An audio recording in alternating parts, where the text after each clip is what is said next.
city in Canada. It's well known for its beautiful lakefront, excellent restaurants, and historic architecture. Kingston is also one of the safest cities in the country and the best place to retire. The city offers low property taxes, a good variety of new and resale housing at reasonable prices. Medical care is inexpensive, thanks to the government-financed Ontario Health Insurance Plan. Crime rates in Kingston are moderate by Canadian standards. It seems a very safe place to walk about, day or night. 6. Halifax. The features that make Halifax one of the best cities to live in Canada include low property tax, availability of jobs with the government as the primary employer, and a safe and clean environment. Halifax welcomes thousands of young professionals and newcomers every year who fall in love with the East Coast lifestyle and enviable combination of urban and rural living. The city offers excellent housing options at costs considerably lower than many other North American cities. The primary industry here is fishing and trawling. Even though being a fisherman doesn't sound like the most glamorous job in the world, it is an amazing way to earn and save money. As you're out at sea all day, and often all week, there aren't many opportunities to spend your money. 5. Calgary, Alberta. Calgary is the biggest city in Alberta and the third largest urban area in Canada. Calgary's rapid growth is due in large part to the city being at the center of the country's oil industry. The city is well known for being attractive, especially for engineers, mechanics, miners, and entrepreneurs. The progressive school system and abundance of parks and playgrounds make it the perfect place to raise kids. The crime rate in the area is low, and unemployment is slowly improving when more and more new immigrants are coming to live and work in Calgary. 4. Burlington, Ontario. Burlington is a perfect place for those who want big city living in close proximity to nature and the great outdoors. The lifestyle available is great, with plenty of schools, colleges, and healthcare facilities available to residents. Burlington is one of the more expensive cities in the ranking. However, this city earns high marks for low unemployment, pleasant weather, low crime, high incomes, and good traffic. Finding a job is fairly easy in Burlington. The leading industrial sectors are food processing, packaging, electronics, transportation, business services, and chemical and environmental sectors. 3. Quebec City, Quebec. In addition to its beauty, Quebec City offers an unbeatable quality of life for newcomers. Prices for day-to-day amenities are very competitive, while tuition fees are affordable, and healthcare is free of charge. In Quebec City and the surrounding region, French is the predominant language of conversation. The people here are known for their friendliness, conviviality, and respect for diversity. Every year, people from around the world decide to unpack their bags here. In short, Quebec City is a great place to live. 2. Oakville, Ontario. Oakville is a great city to live in Canada. It's a lovely suburban town in southern Ontario, just 30 minutes from downtown Toronto. The city allows residents easy access to the amenities and job market in both Toronto and Hamilton, while maintaining the benefits of a smaller suburb. Oakville is a popular location for the life science companies, specializing mainly in pharmaceuticals and elder care. The prices of real estate in Oakville are very affordable, and the weather is the best in Canada. 1. Ottawa, Ontario. Ottawa has a very low crime rate, high quality of life, great public transit, and low population. The city is known as one of the most educated cities in the country, as it is home to high-profile universities, such as the University of Ottawa. The cost of living in Ottawa, although higher than average, is still quite affordable. Unemployment in Ottawa is relatively low and stands at 5.3%. The most growing areas of employment are natural and applied sciences and related fields, education, law, community, and management occupations. But their parents and guardians find it easier to enter the labor market or to continue their studies. Living costs in Montreal are generally more affordable than in other large Canadian cities. A home in a Montreal neighborhood can be rented for as little as $400 per month, with some one-bedroom apartments starting at $550 to $600. Household utilities are quite reasonably priced and generally charged per month. 9. Vancouver, British Columbia. Vancouver, a metropolitan city with a small-town vibe, is one of the most ethnically and linguistically diverse cities in Canada. 52% of its population are not native English speakers. Each of the city's unique neighborhoods presents plenty of opportunities for employment and for enjoying recreational activities. Vancouver is family-friendly and full of fun things to do with your loved ones, as well as highly rated educational programs, which makes it a great place to raise children. The cost of living and housing prices are high compared to other places in Canada, but the average income and style of living in the area are high as well. 8. Toronto, Ontario. Toronto often ranks highly as one of the happiest places to live and work in the world. It is well known for having a high quality of life and demonstrating excellence in innovation, health, safety, and security, and ease of doing business. The unemployment rate in Toronto is very low, and many individuals find satisfaction in their personal incomes with a variety of job opportunities in the area. Toronto is also ideal for healthy and self-sufficient seniors. If you enjoy a dynamic and exciting atmosphere, then you should consider a retirement home in Toronto. 7. Kingston, Ontario. Kingston is the most romantic city in Canada. It's well known for its beautiful lakefront, excellent restaurants, and historic architecture. Kingston is also one of the safest cities in the country and the best place to retire.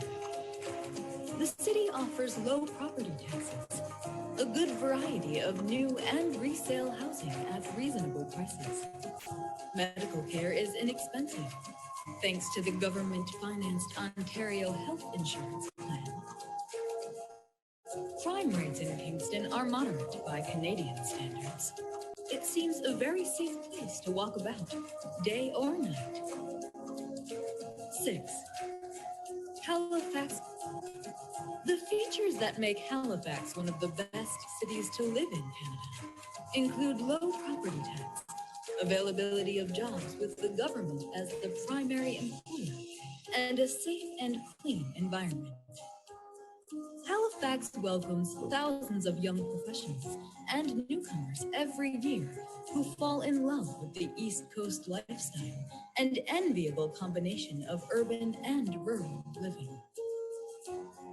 The city offers excellent housing options at costs considerably lower than many other North American cities. The primary industry here is fishing and trawling. Even though being a fisherman doesn't sound like the most glamorous job in the world, it is an amazing way to earn and save money.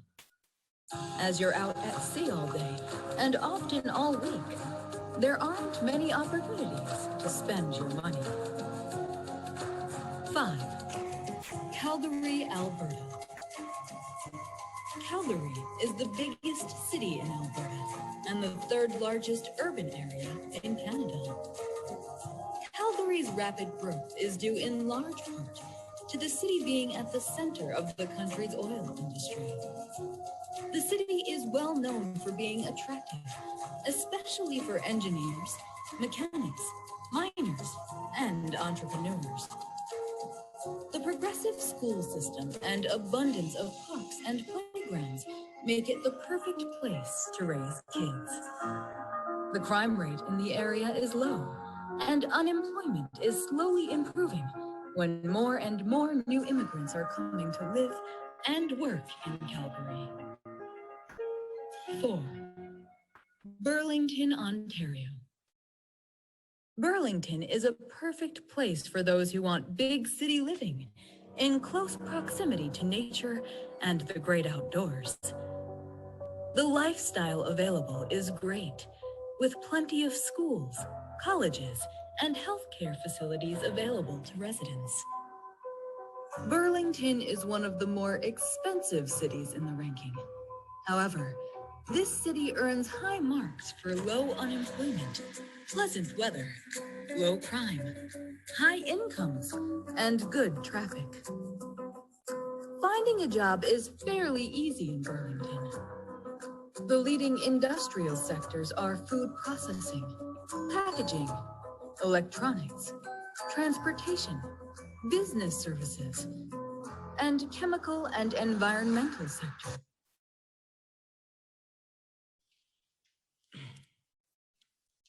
Hello, everyone. Good afternoon from Ghana, the Republic of Ghana in West Africa. My name is Richard Obiansumi. I'm the CEO of Astrolinks International.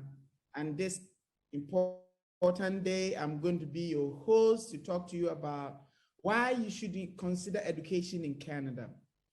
I've got a fantastic team. I've got Jennifer Kwachi, who is a product of Astrolinks and currently in Canada, and Efia Jiman Oforimenu, who is also an alumna of Astrolinks and graduate from one of the colleges in Canada. They are all here with me as part of panelists, and we are all going to talk to you guys about life in Canada, education in Canada, what you must do to go to Canada.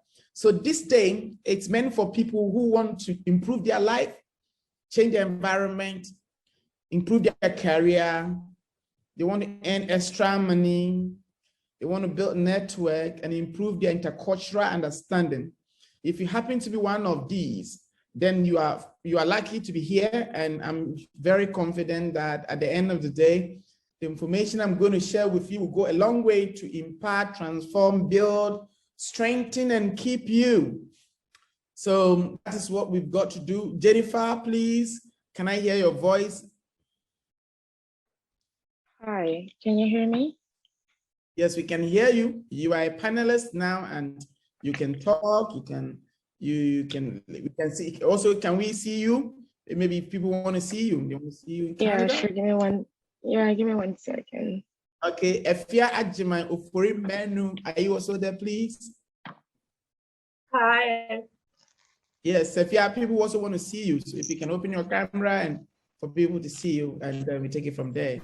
So today, that's what we're going to do. We're going to make this very interactive, and you have the opportunity to ask questions. And as and when necessary, we may allow you to also be able to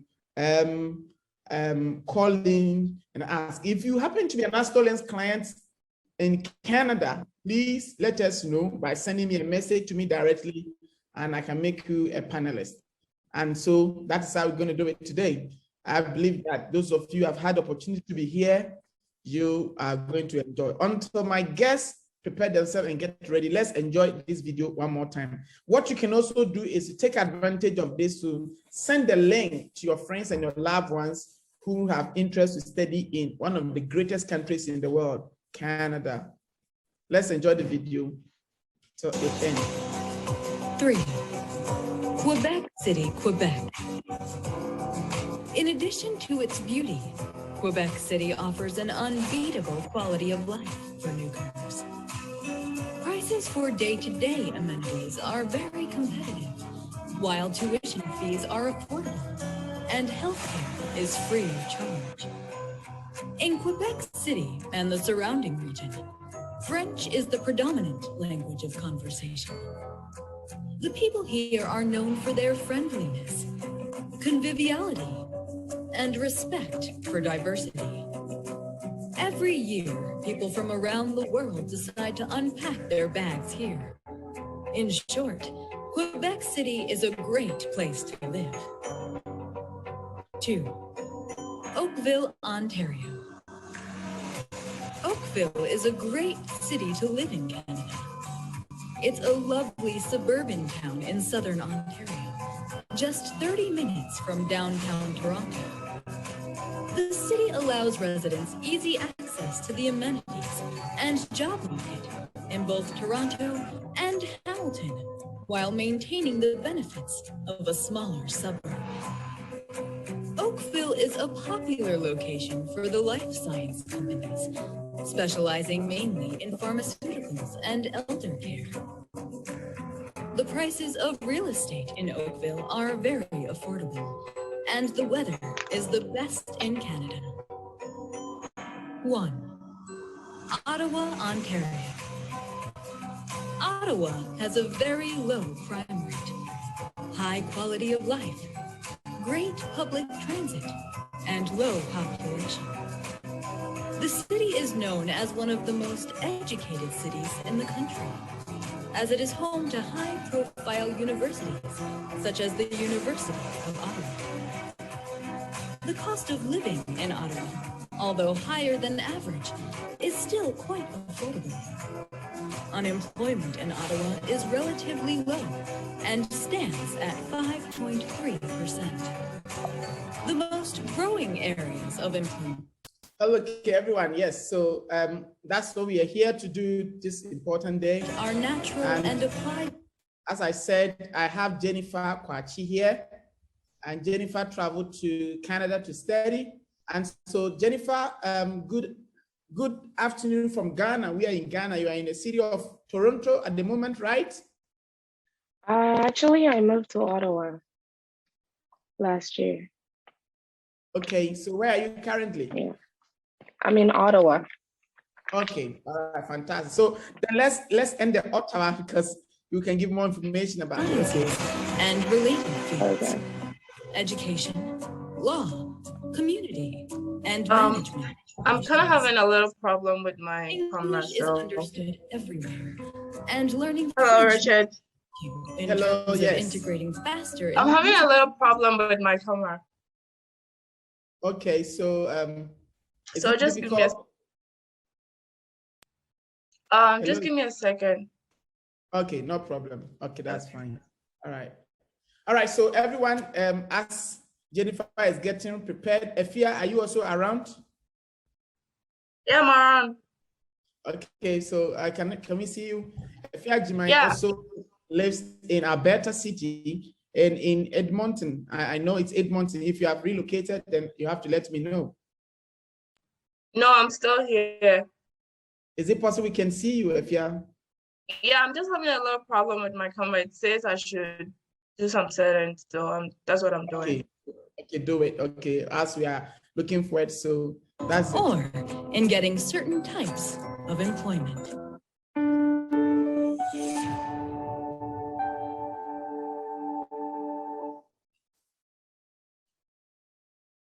Canada often ranks at the top of lifestyle lists. It offers employment opportunities. It has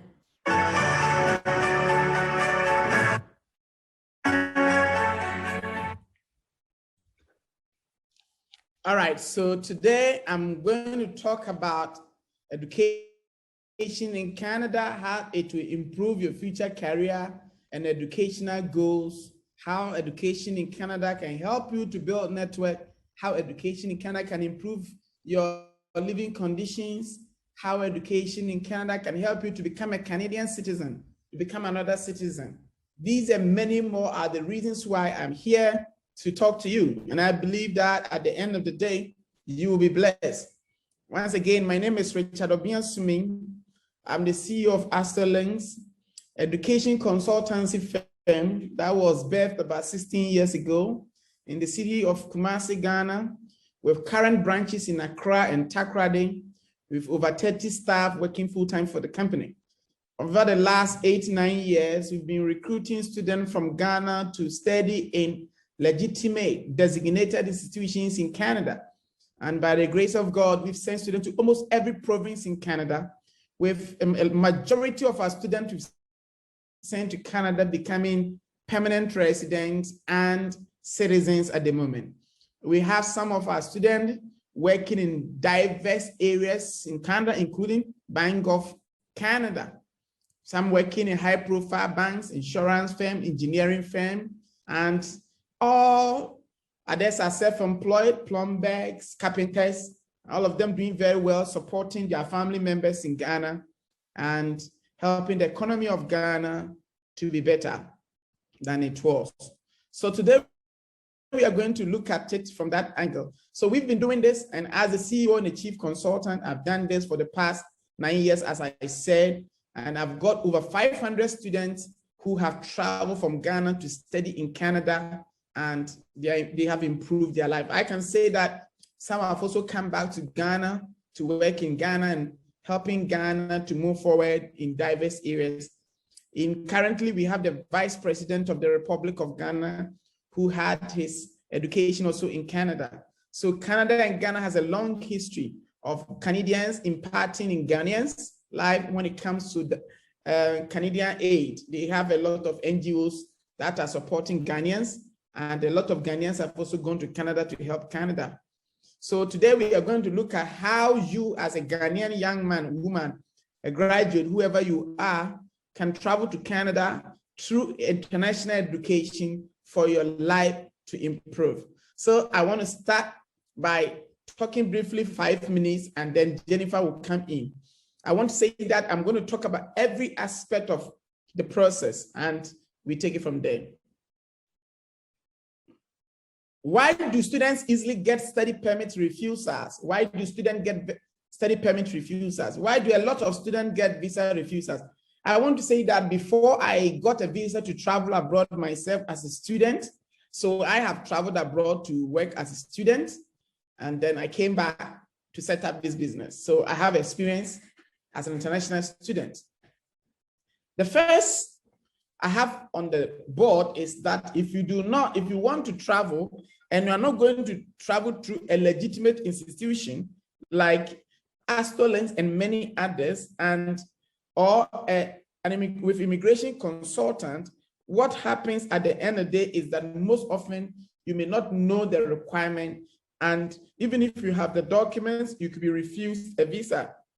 So that's not one of the major causes, because a lot of people get visa refusals due to ignorance. That's number one. Providing misleading information. So if you're going to apply for a visa to study in Canada and you provide misleading information about your previous immigration and other things, they can refuse you a visa.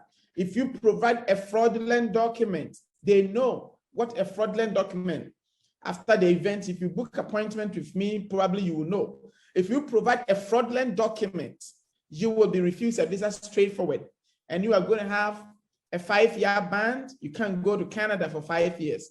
So please, if you are going to apply for a visa to go to Canada, make sure every document that you submit, being your academic document, education document, finance, employment, whatever you are going to submit should be genuine.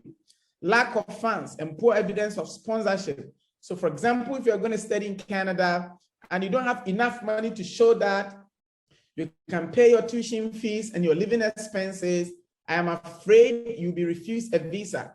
You don't just try keke. You need to have a conscious mentality, prepare well, plan very well, and put in your application. And at the end of the day, you are going to be successful. Weak economic and social ties of the applicant. The immigration or visa officer look at your economic situation. How much money do you generate a month, in a year yourself? Your family ties. Are you married? Do you have children? Who are your family? The profile of your family. It contributes a lot. If you need to speak to a good consultant to be able to advise you on the right things to do if you fall within any of this area. Choosing wrong institution. You see, there are so many institutions in Canada. If you're an international student and you want to study in Canada, you need to know which school is good for you, which school is suitable to you. So far as your profile is concerned, you cannot just choose any school, beloved. You need to make sure the school that you have chosen is suitable to your profile. The course that you have chosen doesn't match your previous education and employment history. So for example, if you have a background in business and you're going to do engineering, you need to be able to justify why you are going to do engineering. Because once the course you have chosen to study has nothing to do with your previous employment nor education, it could lead to visa refusal. If you work with a good consultant, a consultant should be able to advise you on all this. I beg your pardon. Poor statement of purpose. If you're going to study in Canada, you need to write to the Canadian visa officer. Why have you chosen to study in Canada? This is very integral. Why have you chosen to study in Canada? Why do you want to study the course? How are you going to finance yourself? And a whole lot of paperwork ought to be done. Poor statement of purpose. Error application. A lot of people up to today don't know how to fill the forms, and that could lead to poor timing of application. The time you're applying for the visa can affect you whether you be granted or not.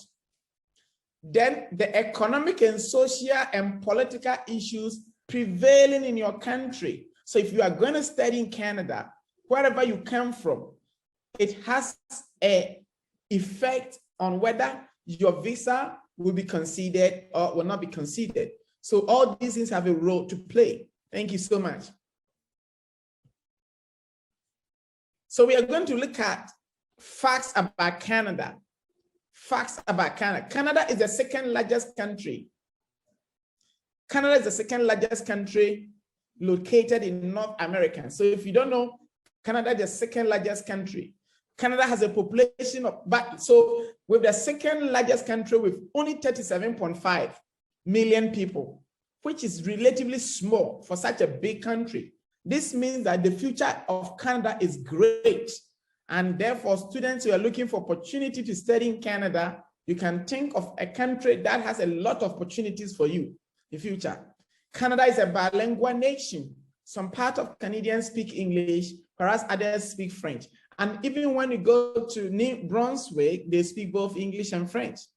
The official currency is Canadian dollar. And I think today, $1 Canadian is about almost 5 Ghana cedis today by Rwanda rate. Unemployment rate is less than 6%. Per capita income in Canada is about $48,000. Canada has a low crime rate. When you talk about violence and challenges, Canada has a low crime rate as compared to the United States and the United Kingdom. Canada is generally considered to be a peaceful country. And as a result, international students, you can study without being intimidated, harassed, and the like. Canadians are generally open-minded, tolerant, and hospitable people. Let's look at some of the provinces we have in Canada. So these are the map of Canada and where you can study. We have Ontario, which happens to be the most popular province. In Ghana, we call it region. Ontario, and Jennifer, who is my co-panel this afternoon, is in Ottawa. And we've got the business capital of Ontario to be Toronto. We've got a couple of schools, great schools in there. We've got Manitoba, which capital is Winnipeg, Saskatchewan, Regina, Alberta is Edmonton, British Columbia is where we've got Victoria. and I've been to the city called Vancouver. It's a very beautiful city. Yorkton, Whitehorse, we've got Quebec, Montreal, and the like. Prince Edward, Charlottetown, Nova Scotia, Halifax, New Brunswick, and the rest. So we've got so many, which is Fredericktown. So a lot of great regions, great province in Canada. You can choose to study in any of these provinces. And as I said, each province has something unique about it. And as an international student, you can take advantage to study in Canada, and it will be incredible. Now we are looking at Canada economy is among the top 10 countries according to UN Quality Life Index. Quality Life Index. Probability that if somebody, in terms of mortality rate, Canada stands top. Canada is highly competitive economy. Canada is ranked #1 for sound banking system among the G8 nations. It is rated second among G7 nations for ability to attract long-term business investment due to sound infrastructure. So when we're looking at a country with sound infrastructure, you can't talk without adding Canada. Canada is second to none. More than half of Canadian citizens between the age of 25 to 64 have post-secondary education. This means that the people are very open-minded. 10 of Canadian universities are among the top 200 universities around the world, according to Times Education ranking. Canada institutions have long been incubators. So when it comes to innovation, Canadians are there. The BlackBerry, flat screen technology, the smart board, voice compression application for cell phones and computers, email systems are among some of the technologies advancement being done by Canadian graduates. Canadian higher education systems have global reputation in teaching and research. So I can tell you that if you have the opportunity to study in Canada and you travel to any part of the world, they will highly seek after your qualification. It is this and many reasons why I would recommend you to consider education in Canada. Programs for international students are all accredited up to the PhD. Schools that recruit international students have designated institution numbers. So as I promote a school in Canada, they are all well versed. Canada has colleges which run mostly certificate, diploma, graduate certificates, and fast track program. All these are open to international students. Canada has polytechnic and universities which offer courses from certificate to postgraduate level. Bachelor degree programs are 4 years, postgraduate degree programs are 1 year, whereas we've got a fast track program, which can be a 1 year program. They also have diploma programs, which is advanced diploma up to 3 years. Canadian conventions are globally recognized. Global agencies for employment highly seek after Canadian graduates. This means if you have the chance to study in Canada, you will get the opportunity to get employment from any part of the world. International students have sound, secure atmosphere to study without any form of racism, victimization, or discrimination. I can tell you, all over the world, the best place you can have your sound atmosphere to study is Canada. International students can work 20 hours a week off campus during term season and full-time on holidays. If you are an international student and you study in Canada, you are allowed to work 20 hours a week and on full-time on holidays. And I'm happy to announce to you that once you graduate from a Canadian post-secondary education, you are eligible to apply for a 3-year post-study work visa to stay in Canada. And this is incredible. Irrespective of what you study, where you study, what you study, where you study, once you study a minimum of 2 years, you are eligible to stay in Canada for 3 solid years to get post-study work permit to work in any part of Canada that you wish. This is incredible.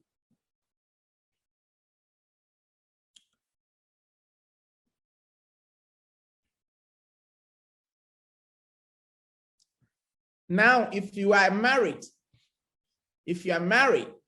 and you choose to study in Canada, your wife and your children can all join you during your studies.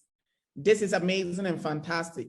For a young man and woman who is married, going to study in Canada, whether you're going to do a diploma, certificate, or PhD, your wife and your children can all join you to work.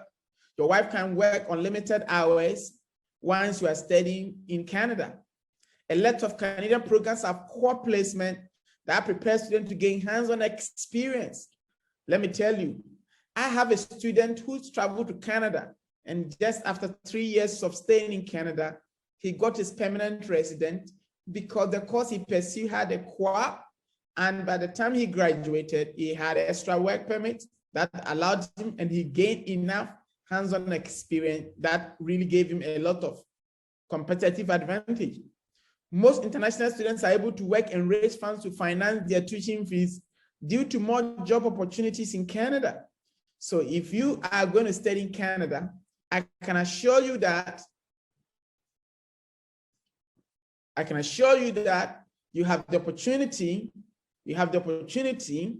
to work to support yourself. So the most important thing for you is to be able to raise money to pay for at least your first semester tuition fee. I want to repeat this again. If you're a hard worker, very focused, dedicated, and committed person, what is really important for you is to be able to pay your first semester tuition fees. Get to Canada. You can work and raise money to pay your tuition fee. This is what we did. This is what Jennifer and so many of my students have done, and life has been good for them. Most of the institutions have flexible payment plan for their students, which is good for them. They have good for them. So if you are a student going to study in Canada, the schools we represent and work with will allow you to pay your tuition fees in installment. And I believe this is a fantastic for anybody who wants to study in Canada.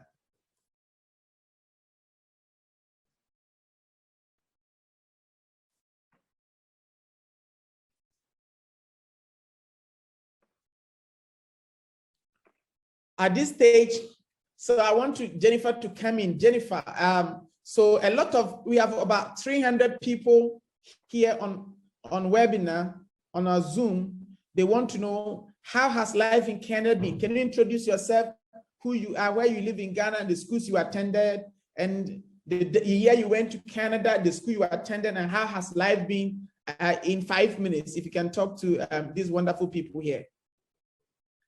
Okay. My name is Jennifer Kwache. I lived in Ghana. I lived in Kumasi, and I went to Abri Girls Secondary School. From there, I went to Kwame Nkrumah University of Technology. I was there for about 1.5 years, and then I applied to Canada, and I got a school. So when I got my visa, I left Ghana January 2015. To Centennial College through Asterlings. I applied to do pre-health because I always wanted to do nursing. But back in tech, I was majoring in geography and my minor was economics. So I applied to do pre-health to be able to do nursing. And as Richard was saying, your documents have to be legit and you have to explain why you want such a change in your education. So moving from geography to nursing is like a big difference. And when you're applying, you're able to write a personal statement. So I did put in a personal statement as to why I wanted to change. An example, like what I put in there was, I always wanted to do nursing, and going to secondary school, I thought maybe doing general arts, I'll be able to change. But after I got into school, it was hard for me to switch classes. And so getting the opportunity to study in Canada, I've decided to go for my passion, which is study nursing. But because I don't have the prerequisite, I'm going to do pre-health. Then after that, find my way into nursing. So I came to Canada 2015 January, and I did the program. The pre-health was just 2 semesters. So I did it for 1 year, and 2016, I went into the nursing program. But because pre-health was just 2 years, I got the visa for 2 years. Pre-health was just 2 semesters, which is 1 year. I got the visa for 1 year. And whilst I was in school, almost done with the pre-health, I reapplied and then I extended my study permit for the nursing. So I finished my nursing program in 2 years. And when I was done with school, I got work permit, which gave me 3 years to work in Canada. Then I applied for jobs and then I'm working as a nurse. So I went to school in Centennial College. I did my pre-health in Centennial College. I did my nursing in Centennial College. It's a 2-year program and that's a diploma. After that, I got a work permit and then I found a nursing job and then I was working. Here in Canada, when you get a job and you work full-time, you're able to apply for your PR. You need to acquire some number of working hours to be able to apply for your permanent residence, which is like your green card in the States. So I was working part-time. So you have to work the same number of hours in part-time to be able to apply for the PR. So I worked for about a year and a half and I put in my application and I continued to work. And because when you put in your application, you put in your work, where you're working and everything, they're able to clarify that with your workplace and all that. But I'll just go back. When I was in school, you're able to work whilst you're in school, but you're only able to work 20 hours. You can't work more than that. But when it's an official break, like summer school, which most people don't go, you're able to work about 40 hours to help sustain life here in Canada. I schooled back in Toronto and I worked in Toronto for about a year and a half. And during the pandemic, I decided to move to Ottawa. And here, it's great here. I live in Ottawa, Ontario, and Toronto is also in Ontario. And I'm working here as a nurse. I put in my application and thanks be to God, I've gotten my permanent residence and I'm able to apply for a new SIN number, which also stands for your identity. I'm able to enjoy free health system, which is great, and also work here. And now that I am a permanent resident, I'm applying to go back to school, so I don't have to pay international tuition, which is hard. Jennifer, I'm not gonna lie about that. So now you have, because you're a permanent resident, you are not going to pay tuition fee as international student again. Is that correct? No, yeah. So whilst I was doing my diploma and the pre-health, I was paying about, back then, I was paying about $14,000 a year, which is like $7,000 a semester.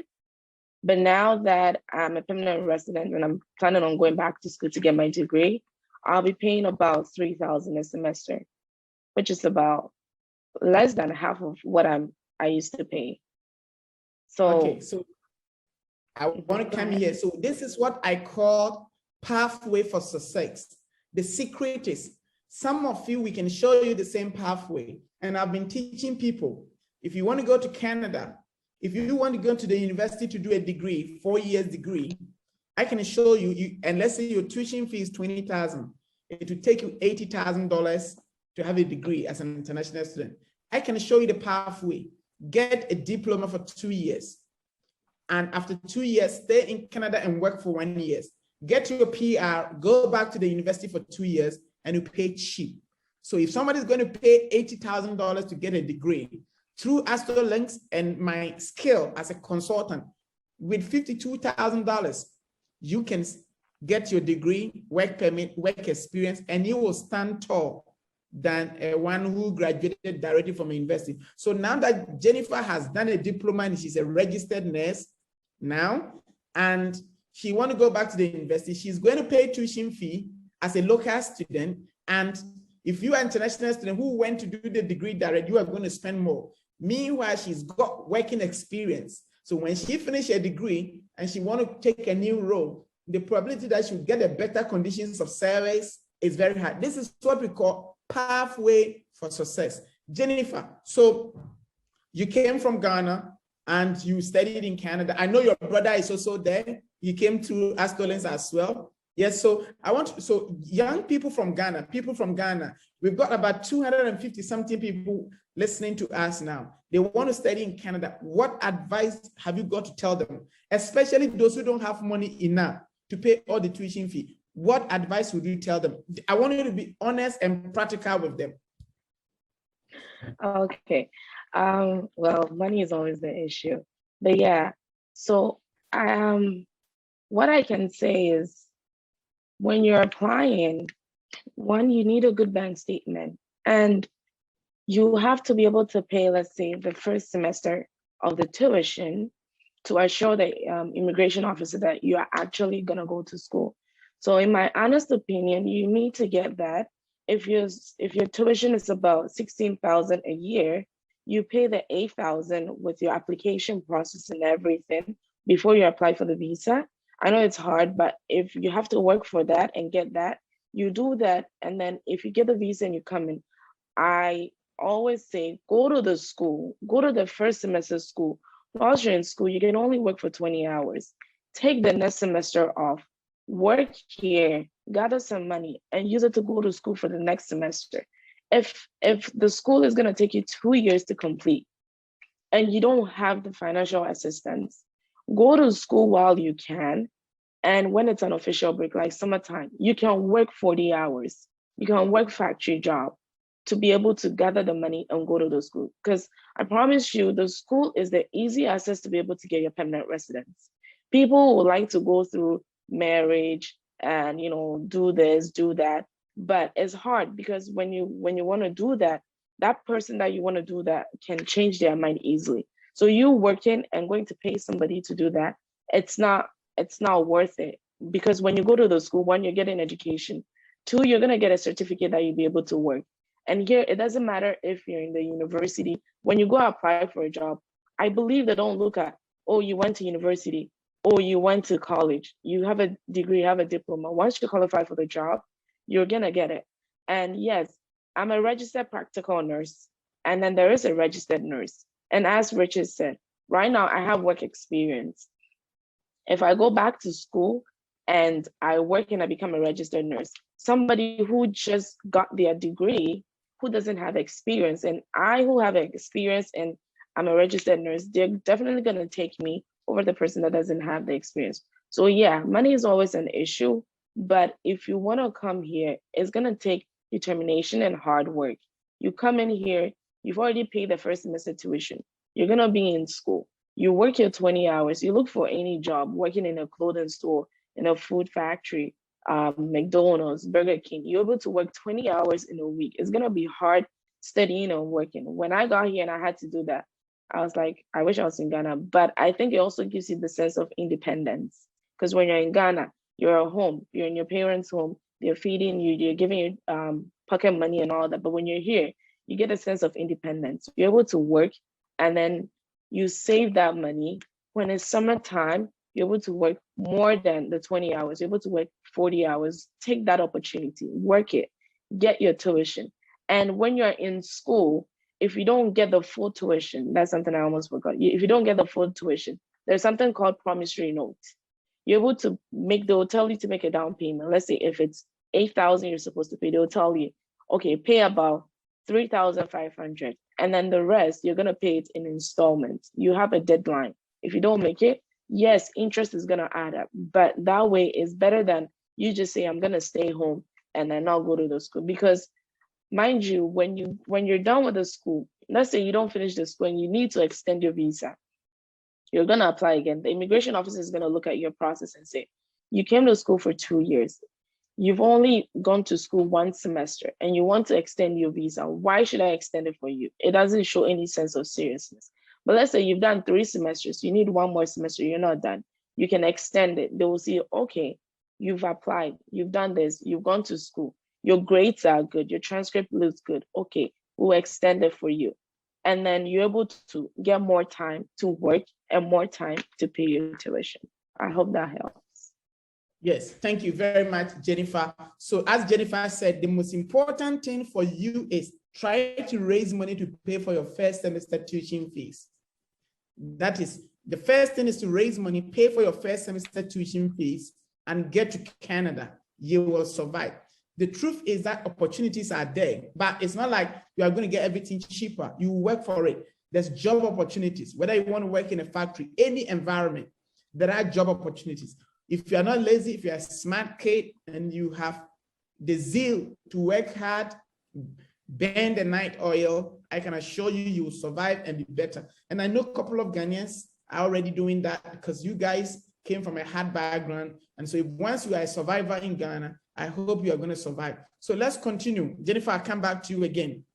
So, so Jennifer has summarized it. You have to work to be able to pay your tuition fees in Canada. All that you need to do is to be able to get to Canada. Number two is I show you the pathway. So Jennifer's pathway is that she went to do diploma for 2 years. She got a nursing qualification working as a nurse.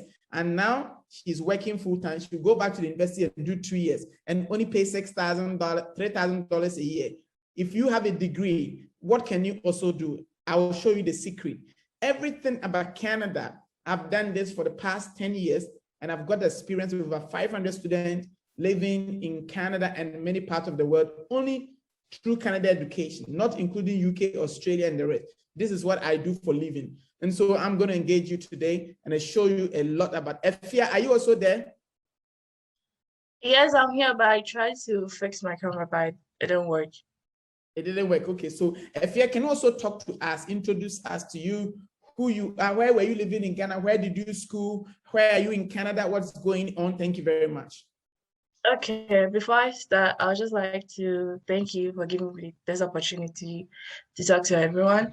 My name is Efia Jumofurimenu, and I'm currently living in Edmonton, Alberta. I schooled in Ghana. I went to St. Louis Senior High School. I'll show Efia photo here. I'll show Efia photo. So once Efia you're talking, that's Efia's photo. Yeah. Yeah. Okay. So I went to St. Louis Senior High School, and I went to, after my high school in St. Louis, I went to KNUST to study politics and French for about like 2 years. I came to Canada in August 2019, and it was all the help of Astelins International. So first of all, I wanted to go to the States, but when I went to Astelins, they're like, oh, why not try Canada? It's a very nice country. I was like, yeah, sure, why not? Then they did all the process, actually. My visa process, they did everything. The only thing I had to do was submit some documents to them, and they took care of everything. And the process took about some months. So after that, I got my study permit, and I came to Edmonton, Alberta, straight from Ghana. So I came to study business administration at Northwest College, and I'm done with my studies right now. It was a 2-year program, and I did business administration and general studies. Right now, I'm currently working full-time at an airport mall, and I'm currently applying for my postgraduate work permit. All I want to say about Canada and Edmonton is they really need people. Like, they want people to come develop here, and they want to like young people, adults, just to like develop them to help the country, because the country needs a lot of people. From Edmonton to Calgary is like 3 hours drive, but on your way to Calgary, like, there is no like houses or anything, it's just all land. So they actually need people to come develop the whole place. And where I currently live right now, or stay right now, every single day they are building houses, they are building like stores. So it's like there is no people here. Like, people, they really want people to come here. And I was talking to one guy yesterday. He has been living here for like 10 years, and he said like the population in Canada is growing, but they still need a lot of people. So it doesn't matter what you do.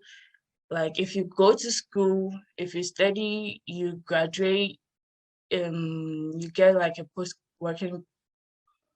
graduate working permit, you can stay in Canada and work as long as you can. And I was working 20 hours a week when I was in school, but now I work 40 hours a week. And it's good money. Like I would say in Ghana, I couldn't take care of myself, but right now I can take care of myself. I don't have to ask my parents for money. I don't have to ask anyone for money. I can work and get my own money. And like the rent here in Edmonton is, I would say, low, because having your own apartment with your bathroom and everything, it probably costs, I mean, you can get some for like $900 or $1,000 here. So I would say living in Edmonton, it's very nice, but it's just that it's kind of a little bit cold here compared to other cities and states. It's very cold in Edmonton, but if you come to Edmonton or Alberta, I would say we have the highest minimum wage. The highest minimum wage for working is like $15 per hour compared to Toronto and other cities.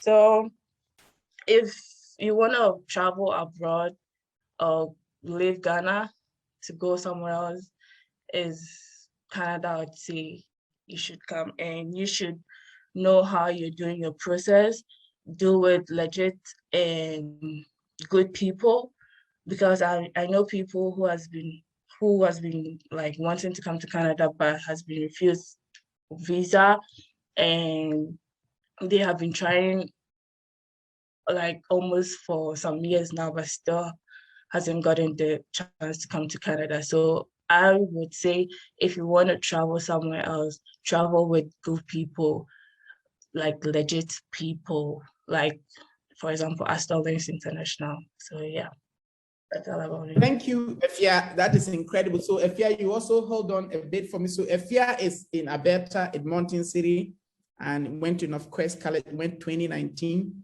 and she's done with a course, applying for a post-study work permits. Okay, so all of them seems to be undergraduate student. I now have another graduate person, and he was working in one of the financial institutions in Ghana, resigned and went to Canada. Mr. Eric Nyano Banyano, Mr. Eric Nyano Ba. So Eric, are you here? Please, can we hear from you? So those of you who are adults and you want to study in Canada, maybe you're already working. Is it prudent to even leave your job and go to Canada? Why would you? I think Eric has something to share with all of us. Eric, please, are you here? Can we see you? Okay, hi. Good afternoon, guys in Ghana, and it should be good morning most parts of Canada now. I don't know if you guys can hear me. We can hear you, but we want to see you. Let me see if I can connect the camera. I'm not so sure. Just hold on for me, please. Thank you. So Eric will tell you who he was in Ghana, why he took a decision to go to Canada to study, and I want him to talk by himself. So if you are here and you are working in any institution, what they need for you to go to Canada, Eric will share this information with you, and I believe that it will be very useful to you. So pay attention to him. Yeah, so I'm just struggling to get the video though. But let me just go on because I don't know. I'm using my phone. If I was my laptop, maybe. Yeah, okay. So good afternoon, good morning. My name is Eric, as Richard said. So I used to work in a bank in Ghana. I used to work in Zenith Bank in the Treasury Department. So I used to be a trader, as what most financial people call me. Yeah, it was a good career, no doubt about it. I used to make a lot of important decisions for the bank in Ghana. But I wanted something more. I wanted to give more to my family, and so I thought about moving. The thing is,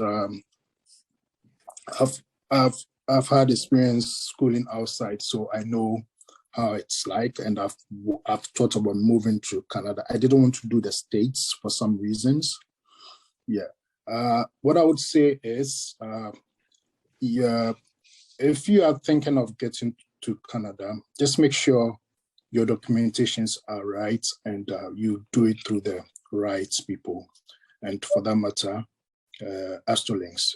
The guys are super helpful.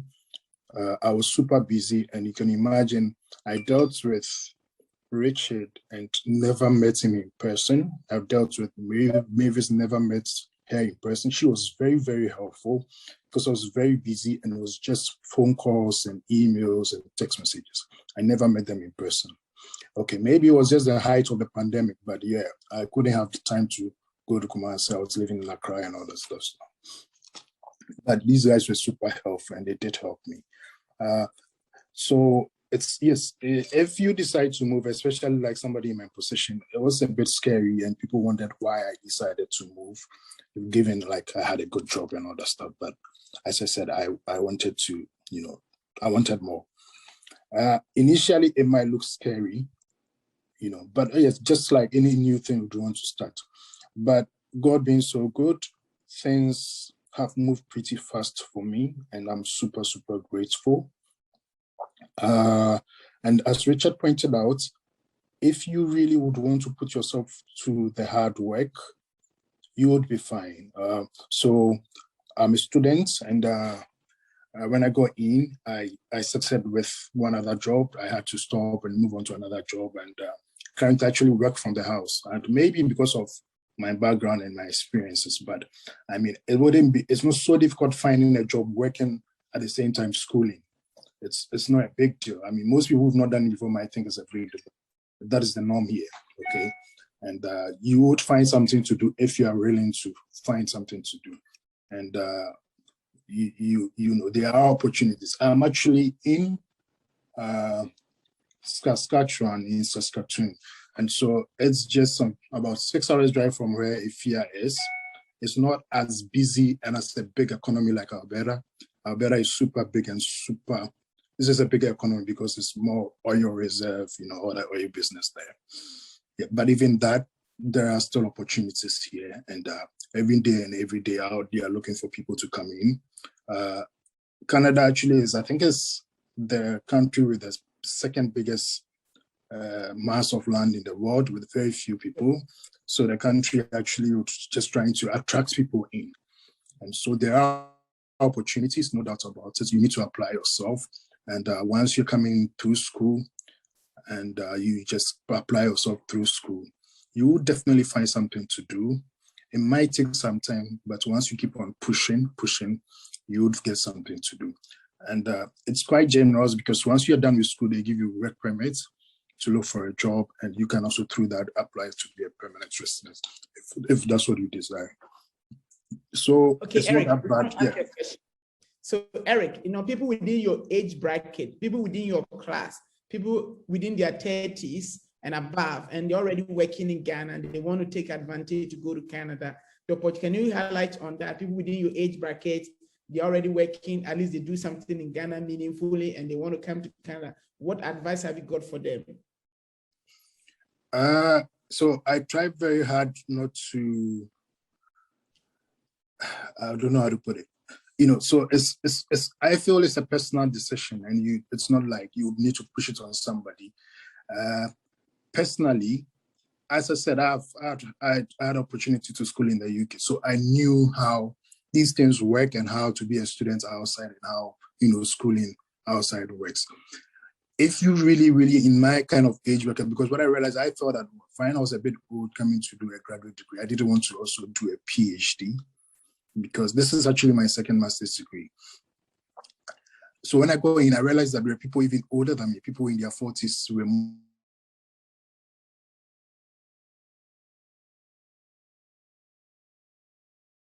it might look scary. It is not that bad.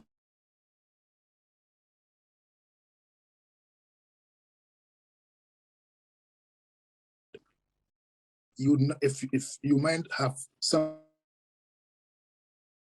good things that also are helpful to people who are in my kind of age brackets.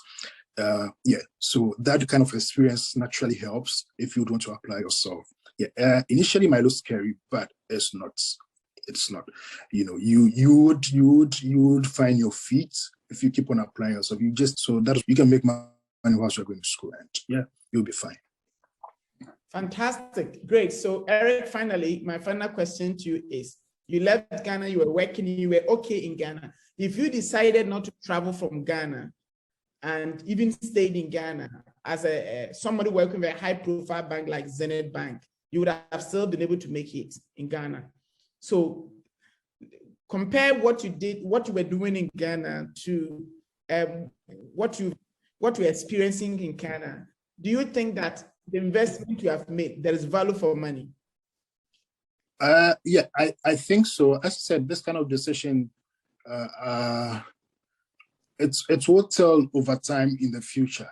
But so far, what I've seen is so good. And I think with some projections I've made for myself, considering the time I'm losing, well, I mean, if it comes financially as non-starter, you can make more money here, okay? But obviously, there are some things you would lose in Ghana, that's just like some of your ties and, the family time. If you don't mind, Richard, I have to call you back because I just got a call from work. If it's okay with you, I'll call you back shortly. Okay.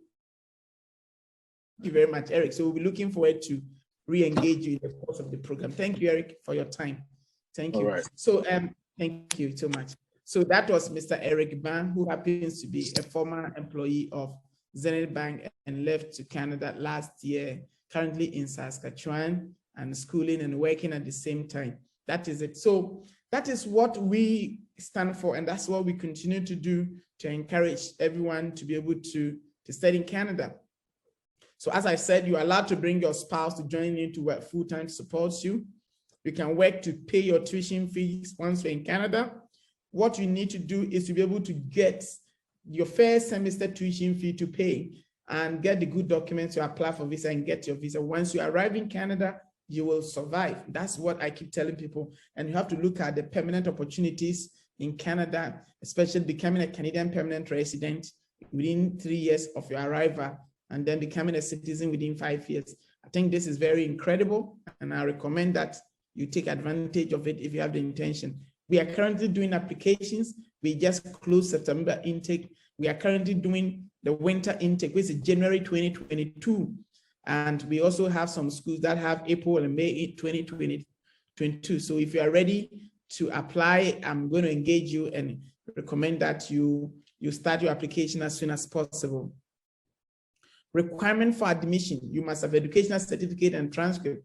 So depending on your education background, so once you have a degree or SHS or HND or nursing diploma or teacher diploma, you need your educational certificate and transcript, your WASI results, or your SSC. We also need your verification. We need to get verification card to verify the result. You need your passport, a soft copy of your CV, SOP, the statement of purpose.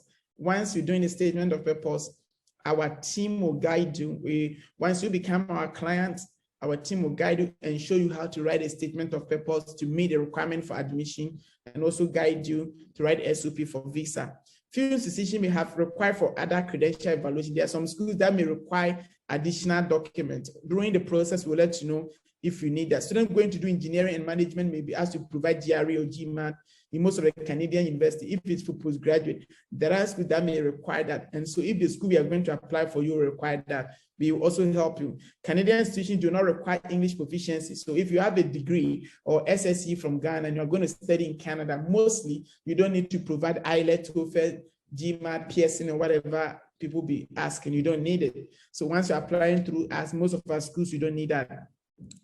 However, some universities do require applicant must contact their counselor. So if there's an institution that may require you to provide an English proficiency, then our counselors will let you know. So it's one of the reasons why we are in to help you is that you don't just apply to a school, but a counselor will show you to know the right school to apply to, the right documents you are supposed to also provide. Let's look at estimated cost of tuition in Canada living. So for example, tuition fee is estimated to be 15,000 Canadian dollars. So let's say if your tuition fee is 15,000, you are supposed to pay half of the fees, which is 7,500. If it's 10,000, you have to pay half. You are supposed to show living expenses of $10,000. you are not supposed to pay. You are supposed to show it in a bank account. Then travel cost of $1,600. Your visa fee will cost you $150, which is about 800, 900 cedis. And you have to do biometric verification. Take your fingerprint at the Canada Visa Application Center. That will cost you $80, which is about 400 cedis. And then you need to do a police clearance certificate that you don't have any criminal records in Ghana. That is also about 50 Canadian dollars, which is about 250 Ghana cedis. So estimately, this is how much money you need to budget. But this does not necessarily mean this is the amount of money you must have on you. This is the money you need to show. This is the money you need to show. There are other things into this. Once you become our client, I will show you what you need to do. As I said earlier, your tuition fee could be paid in installments. Now, I want you to know this. I have sent students to Canada, Australia, New Zealand, Ireland, UK, France, Germany, Italy, Norway, Finland, and many other parts of the world. Canada is the most easiest country to get your permanent resident. Studying in Canada is the easiest way of securing a permanent residence as an international student. And that is why I spend a lot of time packaging this to recommend to students. All the countries I promote are fantastic. You can get your permanent resident, but Canada is the most easiest country you can get your permanent resident as an international student. You can apply for a PR on the basis of studying in Canada, working in Canada, together with your age, your previous qualification, language ability, and other factors. Let me advise you, those of you, if you're above 35 years, people tell you that, oh, we can help you to get Canada work permit. Yes, but the best is to go to school in Canada. I see a lot of people, they are writing IELTS because agencies are telling them that they can get permanent resident for them. Be very careful. The best is to go to school in Canada. At least if you do a 1-year course in Canada, it will give you a competitive advantage through the Canada Experience class.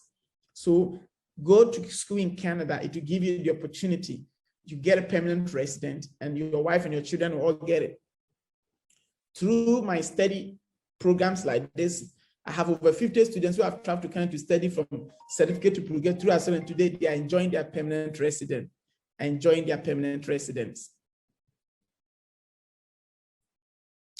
Yes. And so you can take advantage of this. The role of education agent. What do I do as educational agent? I counsel you on the right course, the right school, the study place, environment. So if you happen to be my clients, as Eric, Efia, and Jennifer have all been here, and so many of them, I'll counsel you to know that based on you, when you come to me, I'll look at you on the right school to choose, the right course to choose, and the right destination to go and study. I'll prepare your document and apply to the school. That's the job I do. Guide you in writing your SOP. Guide you on documents you need for your visa process. Go to the extra mile to support you to provide the right document. Advise you on the best program to apply to get your PR. Let me tell you, it's not every course that when you study in Canada will give you permanent resident based on your age. So if you know you are within a certain age bracket, especially if you are above 30 years, when you are taking a decision to study in Canada, we need to make sure that at the end of the day, we have given you the best program and the best school so that immediately after your course is done, you can get your papers.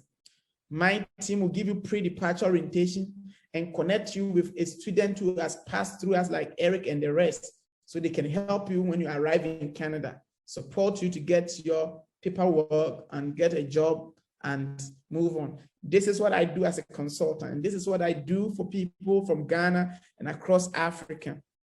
If you are here and you are interested to work with me, I am here to support you.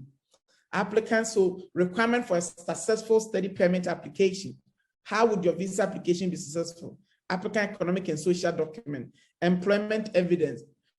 So even employment evidence, there are documents I will ask you to provide. How to write the employment letter. I will give you a copy and a template to give to your employer to write it like that. How to personal financial documents. I am a consultant who asks your bank to give me a letter, and how to write the letter is different from others. Marriage certificate, educational certificate, children, properties, evidence of your property. What kind of property can you use? Previous travel and immigration history. Letter of explanation is very integral. If, let's say you are applying for visa to Canada, you need to write letter of explanation. If there's something not clear about you, gaps in your education and all that, we need to have a way to write and explain all this.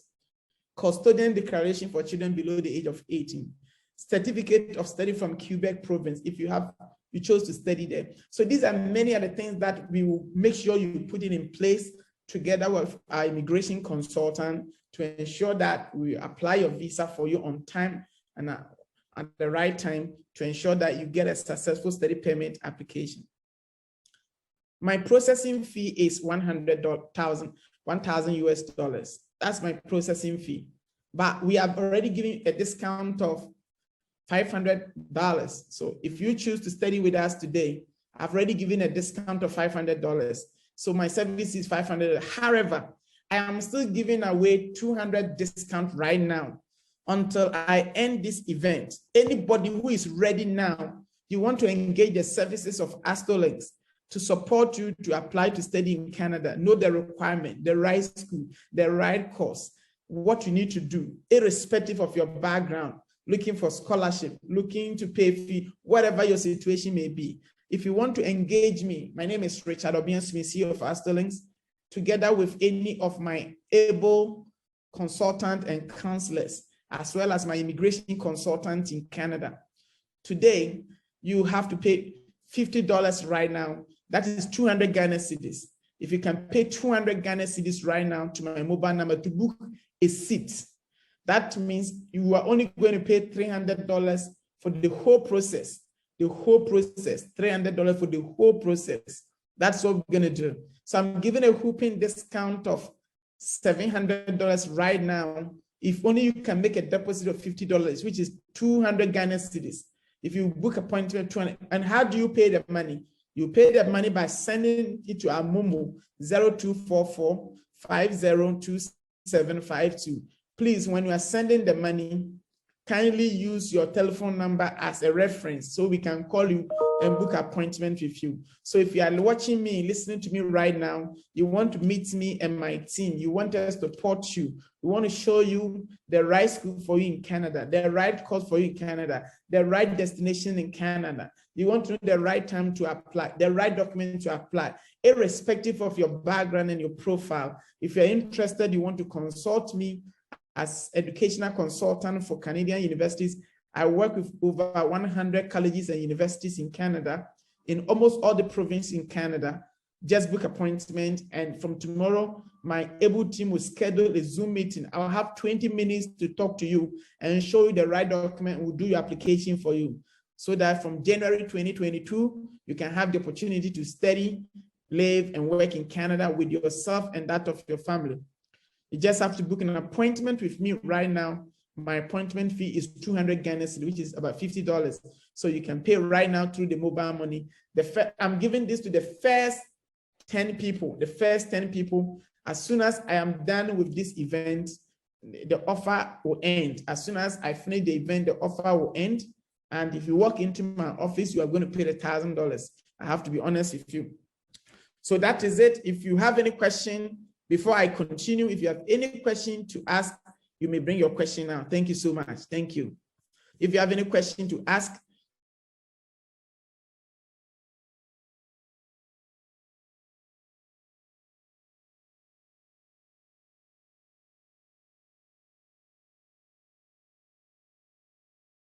can you help with the visa process? Gomez, yes, I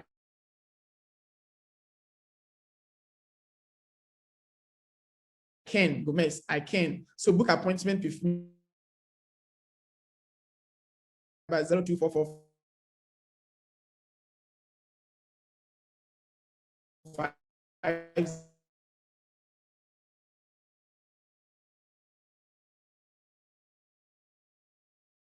to be able to also Mr. Prince also book appointment. Please, how can we talk to graduate diploma? Good afternoon. Please, I just joined. Could you? Thank you. All right. Hello, Isaac. Hello, Isaac. Isaac is Hello? Isaac? Hi, I Isaac? don't know if you can hear me. Hello, Isaac. Yeah, hi. Yes. Okay. Can you control your volume set a bit for us? Thank you. Isaac is a graduate of University of Ghana. I think he will introduce himself and work for a high-profile institution in Canada. Isaac will also talk to you about how the process is and what he went through and life in Canada. Isaac, if you can talk to fantastic, able Ghanaians on this platform. Isaac, if we can see your video, people want to see you. They say seeing is believing. Thank you.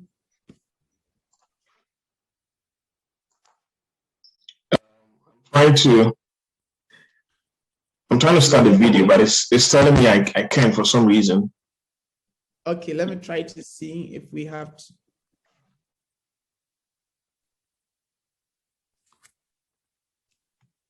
So Mr. Isaac, try, let's see, you should be able to do it now. Thank you. It says you, okay, yes, all right. Has. Yeah. Okay, that is Isaac. So Isaac, can you introduce yourself and talk to wonderful Ghanaians who want to come and study in Canada, who you were, where you were living, where you went to school, secondary school, university, where you work. People want to know. Wow. So yeah, my name is Isaac.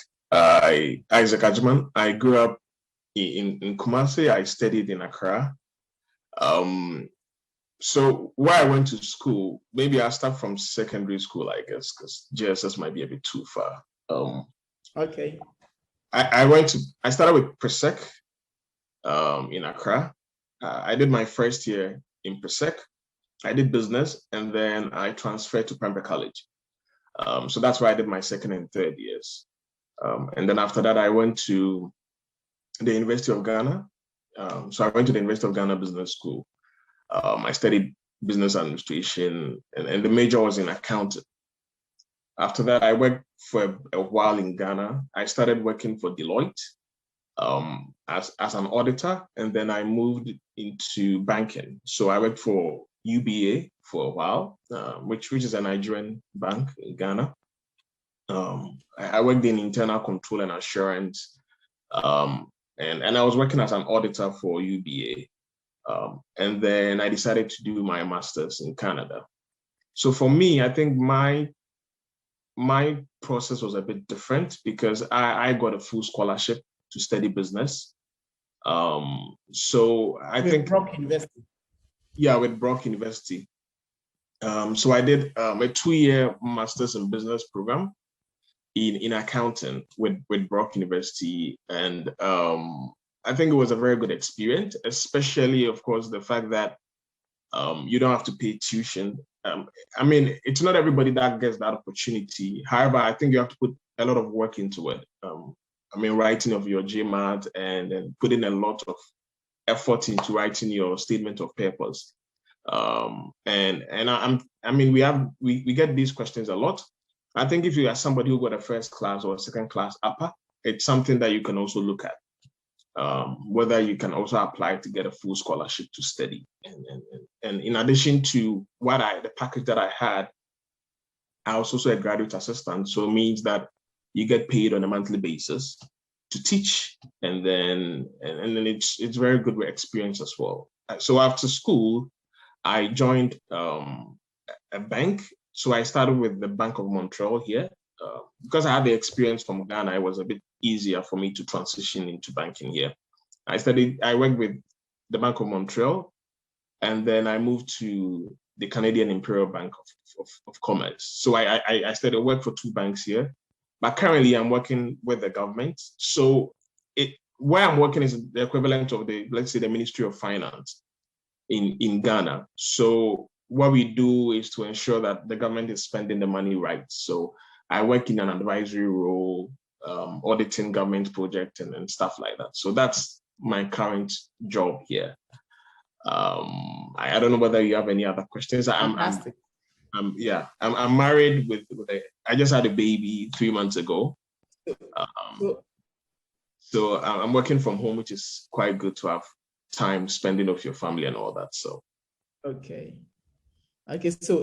So people within your brackets who went to university, they are graduate, they have fantastic class. They had upper first class and the rest. What advice have you got to them? They want to improve their future, change the environment, and they want to come to Canada. Yes. I would say take the chance. I mean, I was working in a very good position in Ghana. I could have decided to stay. I was comfortable in Ghana, but I think it's always good to explore. I mean, you can come and decide, okay, this is not for me, but one thing that you would have achieved is relevant experience. I mean, it's always good to understand different cultures and explore. And one thing that, I mean, with me and everybody in my circle, the fact that right after school, within a year, we're able to get our permanent residence, and most of us are citizens now, it made the transition to starting your life very easy, right? If you want to get a house, start life, I think Canada makes it a bit easy if you decide to go to school and finish it right. So I would advise that, I mean, always take the leap of faith and put your best foot forward, and try. I think it's something that can set you up, not just you and your family up for success in the future. So yeah. Okay, thank you very much. So Isaac will hold on a bit for us, so we will take. So as he said, he went to Presec and Prempeh College, from there to the University of Ghana, did accounting. And I know Isaac, he was working in UBA. I know his father is my friend. And Isaac got a full scholarship to study with Brock University. And not only Isaac, I know one gentleman by name Echampon too. He also went to Brock and he also got full scholarship. Forgotten the name a bit. I think it's something Echampon, your friend. Yeah, David. He's actually in Ghana now. Okay, easy. So tell him to connect with me. I'm here. Yeah. So, so if you have a first class, a lot of people will ask me, can I get a scholarship? Please, if you had a first class, you have a chance to apply to some schools. Not that if you get if you got first class, you can get 100% scholarship. But at least if you got the first class, your chances of getting scholarship is high. If you wrote GMA, GRE, and the rest, based on your profile, some schools can give you some scholarship. So if you had a first class, you can take advantage to apply to some schools. We will let you know during our engagement. So that is about Isaac. He got full scholarship to study in Canada and is working with the Ministry of Finance, equivalent to Ghana currently. And this is Isaac photo. Isaac, you don't know, we've got your photo here. This is Isaac's photo I've got on my profile. So Mr. Isaac Kwachajman is his name. So he's one of the brilliant guys who traveled to Canada, and we are proud of him. So thank you very much, Isaac. I know you are busy. You have a very busy schedule. And I don't want to, maybe if you have a final word to look at, maybe people watching us online, some of them know you, they went to Presec or Prempeh with you. They probably might have worked with you through UPA or something. What's your final word to them?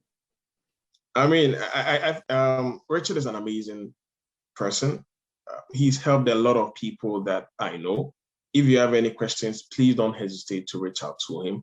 And like I mentioned, I mean, there's a huge community here that is always ready to help. I mean, we've had a lot of people coming in, and there's always somebody to hold your hands through. I mean, it's not easy when you come, but it gets easier when you have people around you who can provide support and help you out. So always, I mean, take the chance, ask the questions. There are people there to help you out. Thank you very much. Thank you so much. We are grateful to you, Isaac. Thank you. So I wouldn't want to take much of your time as we are preparing to end. I'll be here for the 30 minutes. So if there are any questions, I'll be. Isaac will be here for 30 minutes. So Isaac is a panel right now. Isaac can answer you, but I do not want panel. Don't give your numbers out to anybody without we approving the person. So for your privacy's sake, if you want to get Isaac's number, we don't want you to disturb our panel. Let us know. We will collect their numbers. We have their numbers, and we can give it to you when you have become our client. So we can only give you the numbers when you become our client. Thank you very much. So Isaac, Jennifer, and Efia are already on the platform with us. I want to finish within 5 minutes. And if you have any question, they can chat with you on the platform. So you can send Isaac a message, Jennifer a message. And if you have any information that you want it to be shared, they can do it for you. Thank you. Somebody asked, is there any hidden cost or change after you pay? Okay, so let me explain this to you. Why am I taking money? I'm taking money because this is what I do. That's the business I do. And I can't talk to everybody for free. No, that is not it. My job is that I'm a consultant and I spend money to do even this advert. I paid on Zoom, Facebook. I pay people to organize this event. And for me to apply to school, we spend time for me to guide you. So if you want me to speak to you and share my ideas with you, you need to pay me for that. That's what I do. I don't teach any school. I don't work in any bank. My job is to promote schools and counsel you about what you need to do. So that's basically what I do for a living. That's my job. So if you are interested and you believe that the services that I'll offer you are important, you can book an appointment with me. What I said was that our service fee is $1,000. We have given $700 off, and it's $300. So to enjoy that, you need to pay $200 to us in advance, 200 CDs, I beg your pardon, to secure your spot. That is it. Already, I have about 10 people already paid. So I have some few space left. So if you are interested and you want to book an appointment with me so that you can have the opportunity to meet me and talk to me one-on-one, this is the platform for you to engage me. You only pay 200 Ghana cedis and talk to me. After I talk to you and I cancel and I feel that you are eligible and you are good to apply, then I advise you to apply. Aston is an agency. We wouldn't let you apply if we feel you are not going to get the visa. We'll be honest and tell you that you are not eligible. You won't get the visa. If you don't have the right document, the right finance, we wouldn't. But I cannot tell you this on a bigger platform like this. I need to meet you one-on-one, either through in my office or through maybe Zoom meetings, so that I can ask you questions, ask you to provide me your CV and other documents, review it, and be able to give you an answer. And to do that for you, it is 200 Ghana cedis you have to pay. Assuming you paid the 200 Ghana cedis and you are not eligible, it is not refundable. I want to be honest. However, if you are eligible and we have to continue your process, it is part of our remaining service fee, which is $300. So if you are paying $300 to me, if you are paying the 200, it's part of the money. You will not pay any other extra money aside what I have declared here. But if you are not our client and you walk into our offices, you pay our full service fee. I want to be honest with you. That is what I do. Isaac paid the same amount of money to me. Jennifer paid the same amount of money to me. And Efia paid the same amount of money to me. And that is it. I'm doing business purely about it. So if you're interested, you want to apply to school in Canada, you want to study any course in Canada, you want to know the process, the requirement, bank statement, financially, scholarship, schools that can help you even as a first-class student, and the rest, you are interested, you want to engage me, you have to pay 200 Ghana cedis. And that will give you the opportunity to also meet me and my able team, and then we take it from there. So if you're interested right now, I call this early bird discount. I'll help you to know the right school to apply and the right destination to apply. And if possible, you want to, somebody like Isaac is good when it comes to writing, sharing people how to apply for scholarship to like business schools like that. We'll share all this with you. Jennifer is somebody, after she left, the brother also went, and she can testify. A couple of people, I send them to Santana College. And the rest. So I've been doing this and I keep doing it. Eric, I didn't see Eric. Eric went last year during the pandemic, and Eric contacted me through Zoom like this, and I worked for him online. He never met me in person, neither any of my staff. All the documents were submitted. He believed in our service, paid me when I had not even started, and we did everything. He got his visa, travel. When he got to the airport, there was an issue. We supported him. Everything went smoothly with him. We are in the 21st century. You don't need to meet even people physically before you do business with them. I've got students from Gabon, South Africa, and all over the world. They don't need to meet. We believe in what we do. We believe in the service we provide because we have integrity and we are genuinely knowledgeable about what we do. We have passion. We are very empathic agency, and we believe that what we are offering to people is the best, and it is our dream that young people from Ghana can get quality education and come back to Ghana to help us resurrect our nation. I am saying this because I also had a chance to study. If I couldn't get it, I wouldn't have come here. So I'm talking as an experienced person who had a chance to study abroad, got enough skills, got knowledge, got money, came back to set up a business. And today we have fantastic people working here, and we are changing life, transforming people into greatness. That's what we're doing at the moment. So if you are interested and you want us also to support you, please come around and let's support you to know the right documentation to provide. And I'm happy to tell you that we should be able to help you to succeed. If you have a question, so we have some few questions here. Let me try to answer some of them. Thank you. Kodria Kwati, the Momo number again.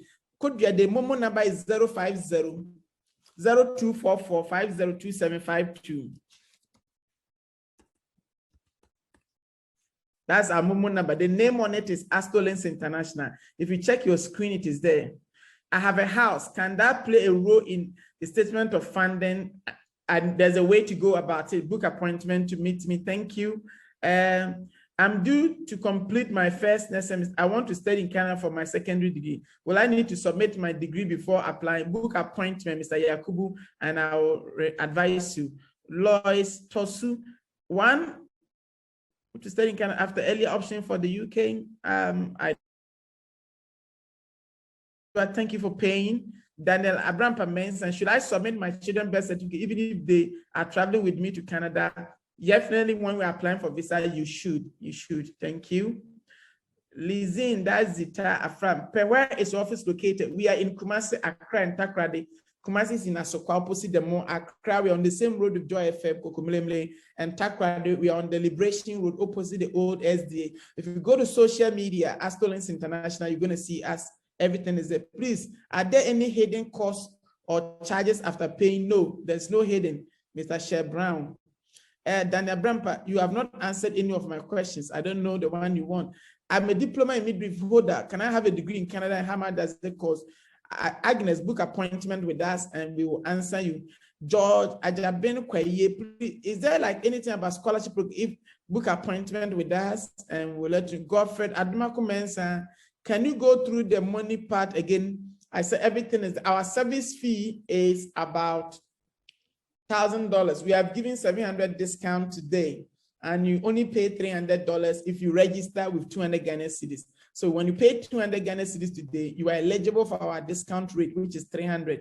Please, those of you who have paid, kindly send your mobile number to the number that you send the money into. Thank you very much. It is through that we can call you. Thank you. Another question for me, Abena Efum. If you have no family there, can you get a student accommodation? Yes, Abena. Thank you. You don't need to know anybody to go to school in Canada. Thank you. Ebenezer, I will see, please, any scholars available at the postgraduate level? Yes, depending on your circumstances. Daniel Mesa Brampa, my children will not be traveling with me. I still need to submit their birth certificate. During the visa process, when you add those things, it boosts your application. So if you have a question and you want to ask, please feel free to bring your question. I just joined, please. Any briefing, we can go back. Is there any school in Canada you pay tuition after getting to Canada? For us, if you want to study in Canada, you should be able to pay at least your semester tuition fee for the immigration officer to know that you are genuine. You are genuine. If there's a reason you cannot pay tuition fee and you have a very strong bank statement, during the visa process, we will let you know. Thank you, Alex. My plan is to travel and study in 2020. Can I contact you now? You can contact us now and start preparing towards it, Mr. Kingsley Mensa. Michael Bensel, please, a Canadian degree recognized in the United States. Can I work USA with a Canadian? Oh my goodness, it is recognized in any part of the world. Thank you. Highly recognized. So if you have any question and you want to bring your questions here, I'll be happy. Is there any school in Canada that doesn't accept GMAT? We will let you know the programs that you can study that you don't need GMAT. Thank you. Please, at least give us on the call tomorrow to pay the 20 because we don't have money. We can't do that. We are sorry. I'm 40. Can I school there? Yes, you can. Francis, do you have postgraduate diploma or master's program in cybersecurity? Yes, we have. Richard Kwanzaa. Also, Prince. So the discount is valid to today. Yes, by the close of When I finish the event, that is it. We came left because, can I get the whole video? I'm sorry, I didn't understand you. Can I get a branch in Kumasi's number, book appointment with us? But the office is located at 50 Hotel de Texas building opposite the Kumasi City Mall.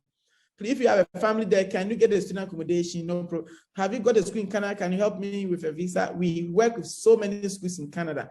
We work with 100 universities and colleges. Can I extend your discount period? You should tell that this is another thing. Please, it's just a promotion we are doing. It's a promotion we are doing. And we feel that people are here with us.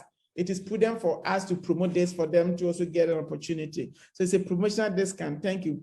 Jeffrey, so as SASM, will it be right thing for me to apply for an undergraduate program in Canada or apply it when I get to university? You can apply direct, but if you're in the university too, maybe in your first or second year, you can apply.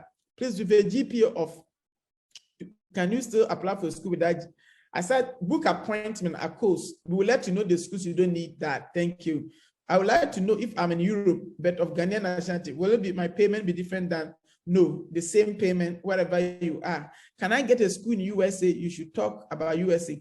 Please, Priscilla Nemo, this event is purely about Canada. I can tell you, Canada offers the best opportunity than the United States. If you choose to go to school in Canada, you have a fantastic opportunity than the United States. If you get your Canadian citizen and you want to stay in USA, fine. But Canada is more flexible, more friendly than the United States. Any information on PAD, we work on all of that. Book appointment will show you what you need to do to get admission to do a PAD. Do actually help with bank statement during the visa process for Canada. Book appointment will answer all these questions with you. Please, I'm a third-year student in Ghana. Can I start my college education all over? It is possible. Thank you, Emanuela. Dennis Achrem, I'm a health information officer who is currently furthering public health in the university. Can I still transfer? There are schools that can accept you to do transfer. So that is it. Please, do you have an office in Takrady? Our office in Takrady is on the Liberation Road, just at Asempa Hotel, 3 buildings from it. We are there. Astolins is there. Thank you. Once you book appointment, we'll let you know if you're in Takrady. Can I get a school in USA? You hardly talk. Please, I would like to know if I'm in Europe. Yes, I've answered all these questions. Can I get a scholarship in molecular medicine? All these questions. I can't just go and find a book appointment with a Charles Nyako. Thank you. Ed can. I have booked an appointment, but I don't receive any acknowledgement of receipt in my mail. We will send you a message once you have done that. So if you use your telephone number to book an appointment, that is it. So I want to finally end here by giving my panelists the last opportunity to talk to you, and if you have a question to ask. Canada is the best place, the most flexible country you can easily study to get your papers. Cost of living is cheaper, a lot of job opportunities.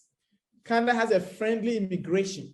If you're a student and you're looking for a place to study, migrate your wife and your children, and have a future, I would recommend Canada to you. Take advantage of studying in Canada because the tuition fee for Canada is cheaper than studying a similar course in the United States. So you cannot forgo studying in Canada. It is the cheapest you can find. Flexible payment plan.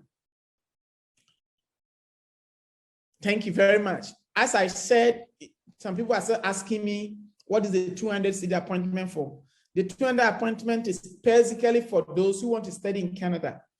If you want to know the right school for you, the right course for you, how to process the visa, if you're eligible, which category do you fall in, when and how to apply, anything so far as your application to study in Canada is concerned, you book an appointment to meet us and we will be very happy to talk to you and let you know what to do. Thank you very much. So, Efia, are you there? Yeah, I'm here. Okay. Still here. Efia, you went to St. Louis, right? Yes, please. Okay. So, Efia, what is your final word to people who want to come and study in Canada? If you were in Ghana, you have probably graduated and you are probably doing NAPCO. You are in Canada, you graduated 2 years or study business administration from Northwest College in Alberta province. You are working. What would you tell people from Ghana? I know a lot of students have challenge with raising money. I know you're sponsored by your father. Yeah. If somebody's listening to you, they are not from a rich family and they still want to come to Canada, what encouragement word would you say to them? What would you want to say to them? So my final words would be, I know getting money is very hard, but as soon as you get a chance to come to Canada, you can actually work and also apply for like scholarship when you're here, because that's what I did. My dad sponsored me from back home, but I didn't get a chance to apply for scholarship. But when I got here, I applied for scholarship. So I'm just gonna say try your best, try hard to like get in and come to Canada to school. Just come to school and God will take care of the rest. I would say that. And also come work, and yeah, it's a very nice experience when you come here. So it doesn't matter about the money, but try hard to get in with school and also with the like legit people who are not going to like take your money as well. So yeah. Fantastic, great, very insightful. Come, get money and come, and the rest God will take care of it. Thank you. What about a lot of people, instead of paying us to provide them with the service, they feel like they want to get it free. How is it? No, seriously, what Richard is saying is good. In Canada here, everything is not done for free. Like right now, I didn't go to work, right? But if I was going to work, I would let Richard know, oh, hey, I'm going to work, right? But everything here, so it's like a thing you are beginning with. So even when you come to Canada, everything is not for free. You still have to pay, like to go meet people. Cause like if you go to the hospital right now, I want to say the hospital, like let's say somewhere else, like dental appointments, you still have to pay before you meet the dentist. So it's like the beginning of everything. So to book an appointment with Richard, it's still like you have to pay money because he's also working, and like working you need money, right? So it's like working and getting paid, like he will do his part, you will do your part by paying him. So everything is not for free here in Canada, but just to begin with, just to help him boost his company, because what he's doing, he's not doing for free, and that's helping Astor Links to pay for his employees. He has employed people all over, like Takrade, Accra. He has to pay them. They're also working hard for everyone. They're doing all your visa application and everything. If you go meet him right now, that's his time he's spending with you. He has to pay other people. He has to pay his workers. He has to pay everyone he's working with. So how is he going to pay all of them if you don't pay him? So that's why he's actually taking consultation. And my dad was willing to pay, my dad was willing to pay him like money, because like it's time. And I got to understand it when I got to Canada here, because unless you do something, you have to pay someone because it's time. Yeah, like the person is actually giving you part of his time throughout the day to talk to him or her. Thank you. Yeah. Thank you very much. If you can just be there for me. We've done 5 minutes. Jennifer, are you there? Yeah, I'm here. Okay, so Jennifer, people are listening to you. I know Canada is the best place. People want to come to Canada. I think one of the biggest challenge has to do with money, financial challenge. You said that they should try as much as possible to raise money for their first semester and come. I want you to use your final word to anybody who aspire to come to Canada. What's your final word for them? And then our consultation, our money to people, the value of paying for service, because people don't really appreciate service when we run services. What do you have to say about it? Yeah. Well, as I said earlier, try and then get the money for the first semester tuition. And when you come in, you get some hours that you can work. And when there's official break, you can work full-time hours to help support. it's not easy. Life is not easy. But then if you're hardworking and determined, you'll be able to make it. And also, yeah, as Efia said, nothing is free. You work, you get paid. So if Richard has to, go online, search for schools, put in the application and all that, yes, you have to pay that amount. We all did that. We all passed through that. And now we're here. We're working. When we go to work, it's not free. Canada, here, nothing is for free. Ghana is a little bit different. And even in Ghana, you still pay in some other way. So yeah, you pay your application fee. You pay for the service. Every service rendered, there's a payment for that. So yeah. Thank you very much, Jennifer. I hope your brother is also doing well. Yeah, he's fine. Thank you. So, okay, so you still hang on for me. And then we will go to Eric. Is Eric here? Are you back, Eric?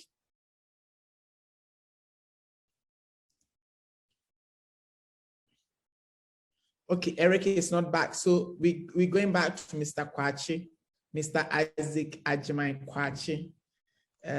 So Isaac, your final word.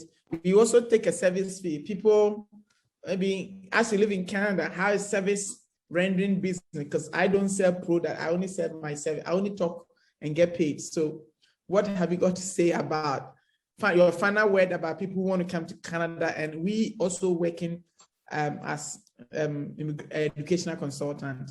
We taking money from people. Are we charging high? Is our service fee higher? I think if you have the resources, you should just take the leap of faith and commit to it. In terms of the money aspect, I think you have to look at it as the value for money. Whether you're actually going to get value for what you're paying for. In the end, you have to look at the benefit of that $200, or I don't know how much you're charging, or the $200 that you're paying, because you can do this yourself, but the Canadian application is a bit convoluted. Sometimes if you go at it alone, you go through and pay all these application fees and get denied. So it's always good to go through people who've had experience with these things, people who can actually counsel you. $200 might be a lot, but in the grand scheme of things, you need to look at that money you're paying versus the future benefits. Obviously, you are paying for somebody's experience and the person's counseling. I personally don't think it's a lot. I've seen other people charge higher, but look at it as the value that you're getting. And I would encourage everybody who thinks they actually qualify to take the bold step. It wouldn't be rosy at first, but trust me, it gets better, and there are amazing benefits you can derive from actually making this step. So take the leap of faith. Thank you very much, Mr. Kwachi Ajimai. So, my dear friends and loved ones, we have come far. We've spent almost 1.5 hours plus engaging you online. As I said, Richard Obiansumi is my name. I have been working in this industry for the past 10 years, helping young, old, and the middle-aged people to travel to Canada to study. I call myself educational evangelist. If it is about education and how it will benefit you, so far as your future career and educational goals are concerned, I would say choose study abroad. Let's help you. Let's guide you. Let's counsel you. Let's show you the right school. Let's show you the right course. Let's guide you on the right documentation, even letters from employers, how to write these letters, integral, how to write your statement of purpose, the right time to apply for visas, and all the likes. Believe in God, take steps, and let's support you to ensure that your application to study in Canada becomes a reality. I want to end by telling you that be careful. Don't just do business with people because they are your schoolmates. Don't do business with people because they are your church members. Don't let people process your document with you because you just saw their adverts. Before you take a decision to do business with any company or organization, you must have a conscious effort. You think about it, reason, Do due diligence. Make sure you're dealing with the right people. A lot of people can provide you fake documents, fake certificate, fake documentation, and show you that they can help you to study. But the truth of the matter is that at the end of the day, they cannot help you. So I'm encouraging you, my dear brothers and my dear sisters, that if you want to take any decision to travel, there are competent and genuine agencies all over the world. Deal with the genuine and legitimate ones. Don't go and pay $10,000, $20,000, 50,000 cedis to somebody and the person tells you they are going to take you to abroad. No. Most especially those of you who are educated. The money that people will take for connection visas, you can use it to go to school. You'll graduate and get a qualification that will give you opportunity and also help you to work and get a lot of doors open for you. So my advice to you is do not fall for sweet publications, announcement on social media and other platforms. Be careful, because if you don't think before you react, people will take advantage of you. There's so many bogus agencies around, and they're just taking advantage of people, making the work of genuine educational immigration consultants challenging. So be careful and always do the right thing. Walk into our offices. We are in Accra on Kokomlemle, 52 Fanafar Road, on the same road with Joy FM. In Kumasi, we are located at the Kumasi City Mall, Hotel de Teza's first floor, just opposite the Kumasi City Mall. If you're in Takrade, we are located on first floor of Efua Crense Legacy Building, which is on the Liberation Road, 3 buildings away from the Asempa Hotel, opposite the old SD Hospital. That's where we are in Takrade. We are very active on social media. On all the social media handles is Astolins International. My name is Richard Obiansmi. I'm on Facebook as Richard Obiansmi. You can follow me on Instagram, Facebook, Twitter, LinkedIn to get information about what we do every now and then. I would say that if you're still interested to apply to go to Canada, feel free to come to us. We have trained and screened our counselors, and they are abreast with the current information regarding education in Canada. Every term, by the grace of God, we get student visa approvals for our students to travel to Canada to do all kinds of programs. And so those of you who have probably followed us, you see that each now and then we bring new people who come in to support us. Isaac, I couldn't pay you any amount of money. Jennifer, Efia, I know you live in a first-class country where time is money. I should have paid you, but you dedicated your time, your energy to support me. I want to say thank you. Let's continue to build a network and support each other. Even though when you were leaving, you paid me to render the service for you. Today, I've needed your help and you didn't take money from me. I'm grateful to you. Some could have also told me, since we paid you, we want you to pay us. If you said that, or if you wanted that, that was legit. But some of you did this for me without taking money from me. I'm so grateful to you. Thank you so much. Really appreciate your time. And I hope that very soon after the pandemic, I'll visit Toronto again so that most of you guys who are in Toronto, we're going to have Astolinks clients dinner. We've been doing it almost every year in Australia, Canada, UK, and the like. If the pandemic is over, we'll travel to Canada and have that with all of you, especially in Toronto and British Columbia. Those of you in Manitoba and Alberta, we will see what we can also do. Thank you. And for the last time, I think some of you have a question. If you have a question and you want to bring it, I think Emmanuel Osepuku said, I know Astolins long time, they are very credible. Thank you, Emmanuel Osepuku, for such endorsement, really grateful. And then a couple of you once here also. I've been to your country since the Do I have to pay? Yes, Mr. Sarkodie, you have to. Please, that Mr. Sarkodie, you told me you got admission. Contact us as soon as we are done. Plus, that the service fee include application fee for the schools. I will need to pay the application fee. Let me say this: the service fee include application fee you pay to the school. That's why I said this is amazing offer. The service fee include application. So if you pay $300, we are going to pay your application fee. Almost every Canadian college that you apply to, we have to pay an application fee of $50 to $120. And the money you are paying are all part of it.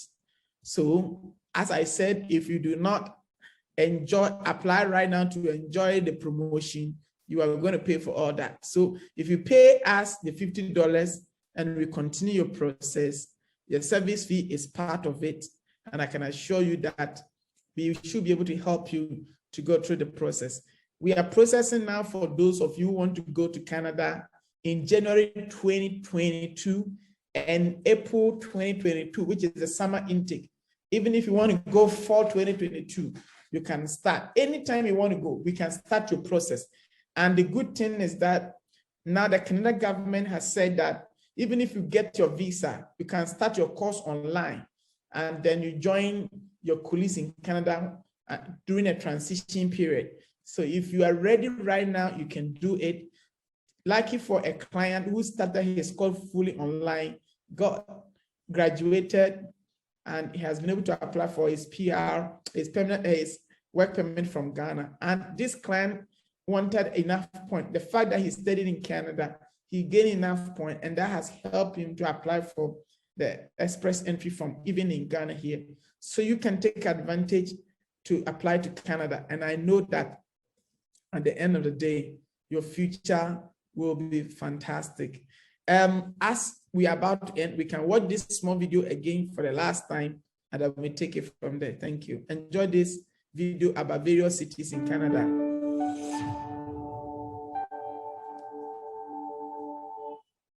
Canada often ranks at the top of lifestyle lists.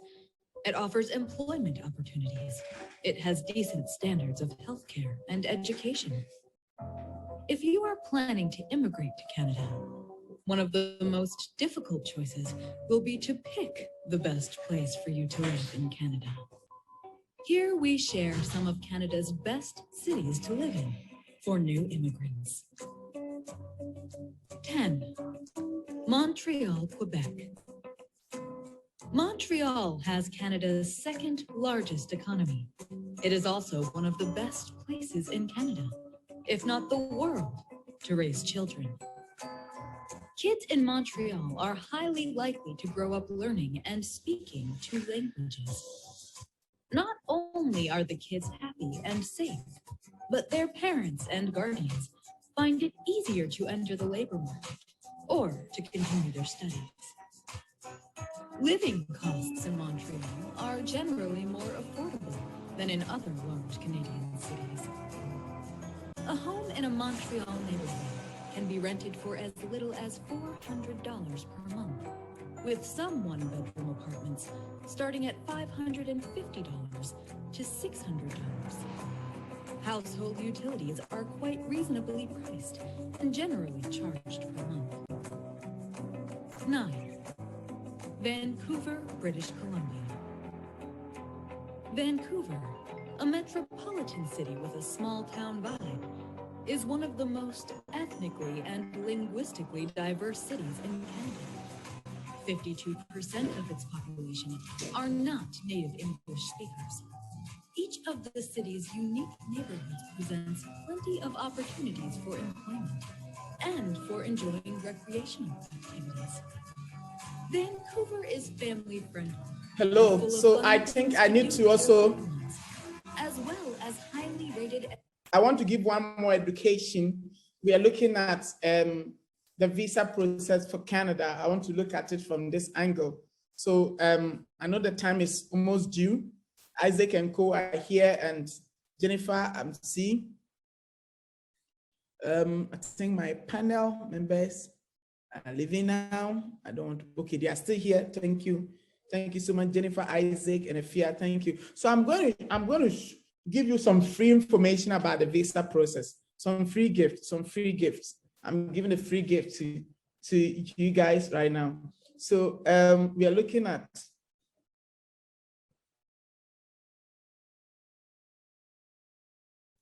the visa process. So now I want to look at it from this. When it comes to Canada student visa, it is, Canadians refuse a lot of student visa, but the truth is that they cannot allow everybody to go to Canada. I'm going to show you a secret. If you want to go to Canada, consider it as a journey and you must prepare towards it. So what you should do is, first of all, if you book appointment with me, I'm going to show you. So even if I see your documents are not okay at the moment, I'm going to tell you, okay, I'm going to show you the pathway. Let's apply now, get admission, prepare. So some of you, it could be that you will not be, I'll be honest with you, you may not be eligible to apply for, say, January 2022, because if I see your financial documents are not enough, I'll say, let me apply to May 2022 or September 2022. And what you need to do is to plan now, program it now, and look for all the paperwork. For example, if I tell you I need introductory letter from your employer, the way that I will write it, the employer may not be, will be reluctant to do the same. So you need to continue to engage them. You need to explain to them.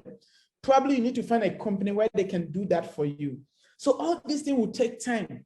You need to take time because it's a visa. The visa officer to call you and ask for explanation. So before you submit a document to the embassy, it should be the best. You take your time, fill right forms, sponsorship document. I am an agent. I'm going to ask you to provide a letter from your bank. And I know some of the banks will not give you this letter. I've built strong relationship with the bank. I said, this is my client. You need to provide the letter needing it for this. And I'll write the template, give it to them to put it this way. Sometimes the banks have their own way of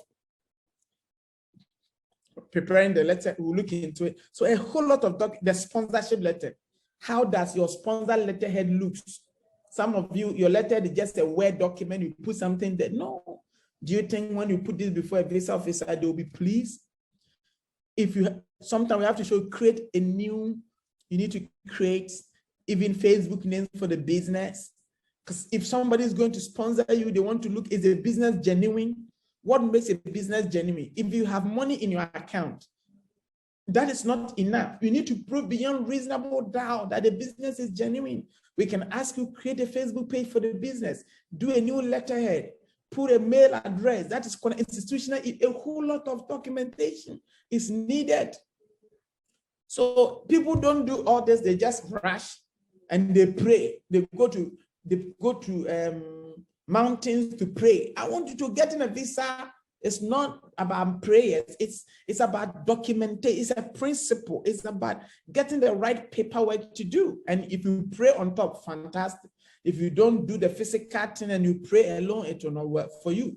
So my friends, I want to encourage you, if you want to go to Canada or any other country, make sure that at the end of the day, you have done the right thing. The second thing I want to share with you is pitfalls to avoid. Pitfalls to never provide a fake document. If you are going to apply for Canada, if you provide a fake employment letter, they can find out. A fake bank statement, they can find. Any document you provide, they will find out. Misleading information. If you have a family members in Canada, probably they know. If you have applied for a visa to any country, let's say you have applied for a visa to go to Togo and you don't state it, they will find out. If you have Togo stamp in your passport, all these things must be declared. If you apply for a visa for USA, I know a rich man whose wife's visa has been refused and she has been banned because she gave a document to inexperienced agent. This woman has been refused a visa to the United States, and because the passport was not stamped, when the passport was given to the agent to apply for the visa, the agent did not disclose that the woman has been refused a US visa before. Canada found out because we working now It's a global world now. All the embassies have the same information. The woman refused to disclose that she has been refused a US visa. Even though, I'm sorry to tell you, the man had bought a property worth 800,000 Canadian dollars in Alberta, Edmonton. Children are studying there. The woman was supposed to go and sign the paperwork for the property, but because the agent refused to disclose her previous immigration history, she was refused a visa and she has been banned for 5 years. This is very pathetic. The agent thinks when there is no stamp in the passport, he can go ahead and state anything. That is why I said every now and then, immigration laws are being updated, are being changed. If you are not into the business full-time and you're not committed with passion in this business, you wouldn't know what is required. And at the end of the day, you cause someone to lose a visa.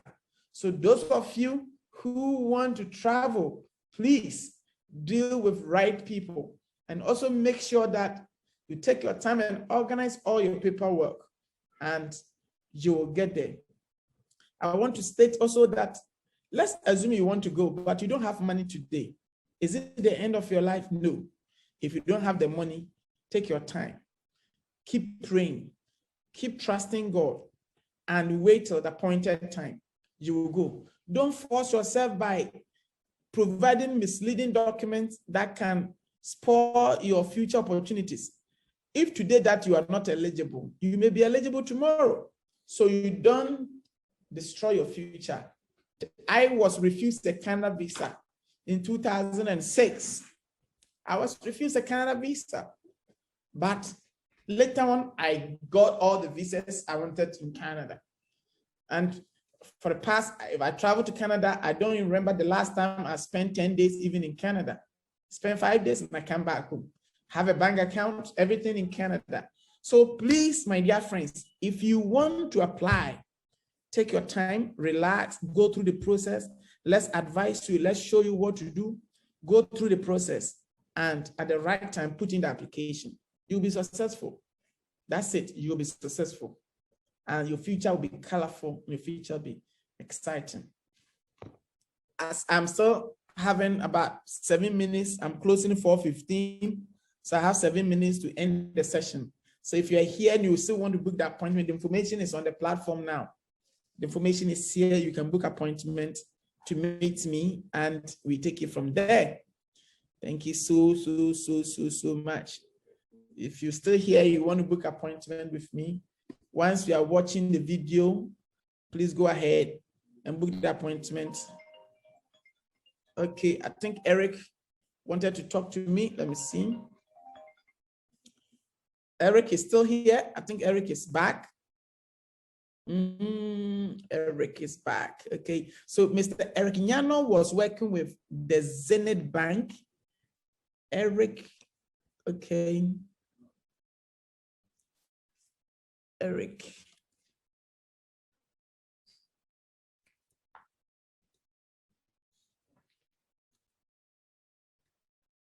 Okay, Eric, you are not here. Okay, Eric was calling me on WhatsApp. So please, let's enjoy the video and then take it from there.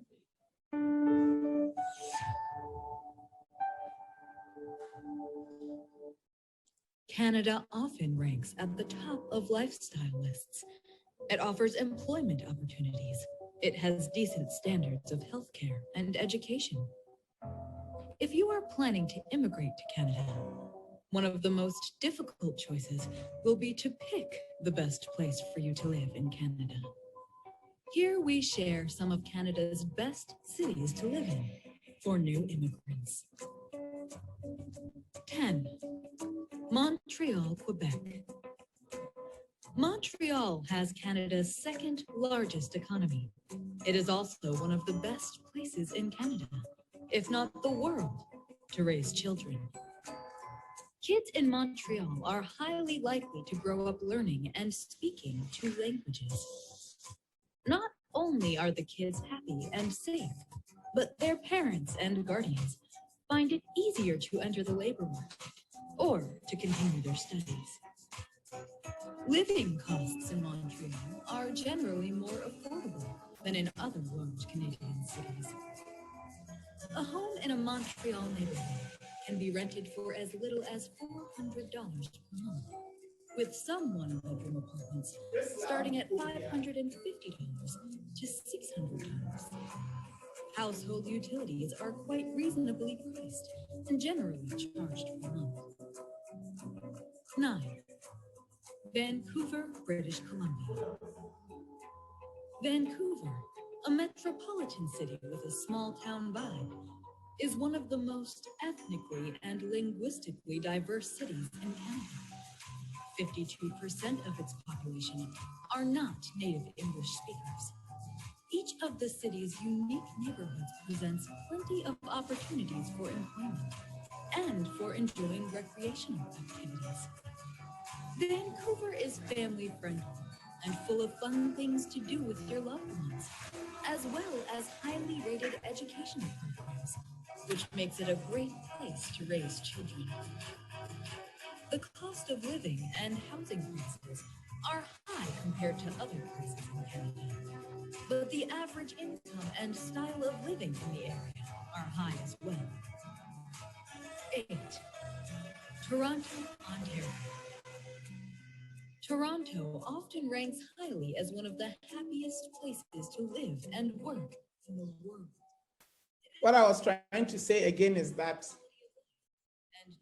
when we are choosing a place for you, please don't say because we just know a family member. Allow us to just choose a school in Canada. When we allow us to choose a school, wherever we feel that the most important thing is to get a permit, come to Canada. That's the most important thing. Once you get the visa to go to Canada and you enter, that's the most important thing. So let's appreciate it. Let's appreciate the fact that if we choose to go to Canada, it will help us. So don't just say, for me, just send me to this. If we can't find a school to suit your profile, allow us to just choose where we think will fit you. Because for me, I believe the most important thing is to get the visa. Yeah. Yes, so any question for me, once I have some few minutes to end, please, are you doing January 22 admission? Yes, that's what we're doing. We want to do my PhD ICT education. If you book appointment, we'll take it from there. Those of us who have paid, what do we go from here? My office will book appointment with you. What you need to do is that use your telephone number as the reference to the number you send the money to, because without it, it will be difficult for us to follow up with you. Thank you. Thank you very much.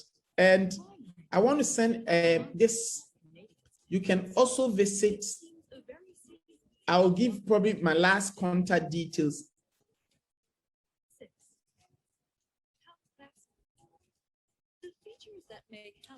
Any WhatsApp contact dedicated to the people outside Ghana. Okay, I'll give a WhatsApp contact number for all of you to chat with our office.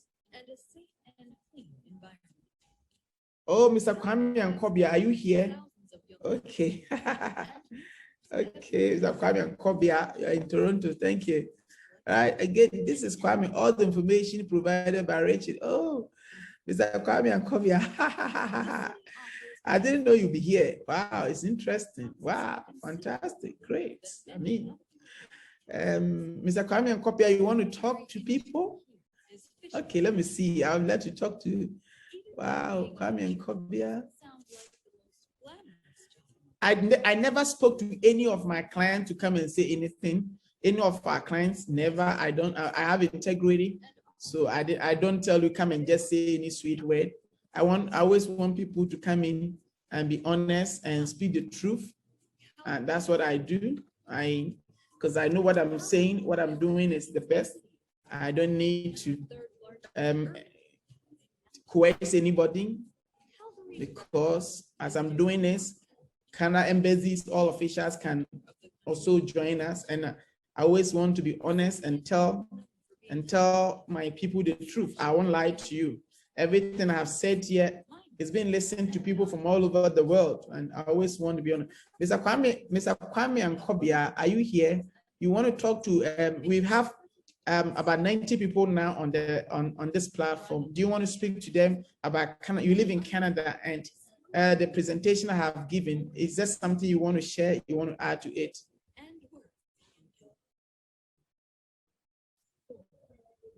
Burlington, Ontario. Burlington is a perfect place for those who want big city living in close proximity to nature and The Kwame and Kobia, yes. You can talk. Is great, with plenty of schools, colleges, and healthcare facilities available to residents. Burlington is one of the more expensive cities. Mr. Kwame and Kobia, do you want to talk? This city earns high marks for low unemployment, pleasant weather, low crime, high incomes, and Oh yeah, I was mute. Can you hear me now? Yeah, we can hear you. If you can speak a bit louder. Okay, this is Kwame Ankobi Akokro here. I am a resident in, I'm a citizen of Canada, and I am in Toronto area. And I have to say that I have to be honest with everybody here. I didn't use Astrolinks, but every information that Astrolinks Richard is providing is legitimate. And I can speak for my own personal experience, what he just did for a friend of mine recently. It's unbelievable. And I know that some people were talking about why do we have to pay Astrolinks for service fee and this and that. I have to say that I did my own application way back, but I have to say that the loops I have to go through, if I had had someone who had that experience, I wouldn't have to go through those loops.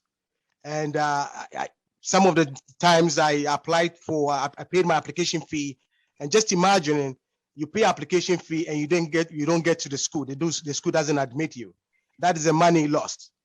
But at least if you go to Astrolinks, I'm not saying that it may be 100%, but they know the loops, they know the schools, they know the territory. So I will have to say that I will give them a thumbs up and say that I will go with them. And I don't know how much the service fee are, but it's really, really worth paying. That's all I want to say for now. It offers employment. Fantastic, Mr. Nkobia. So, yes, we helped Mr. Nkobia's friend to go to UK. He got his visa and he'll be going, I think, in some few days to come. And so I'm even surprised he joined us here on this platform. I'm grateful, Mr. Nkobia. We should be talking after the event. You can call me and then we can talk. Thank you for the 10-2. Thank you for the 10-2. We're grateful. I've received it. So thank you so much. So that is it. Welcome. If you are a student, you want to study in Canada, you want to travel to Canada to study there and work there, live there with your family, the best platform to go to Canada is through education. And education is the most powerful platform. Just go there, study for 1 year.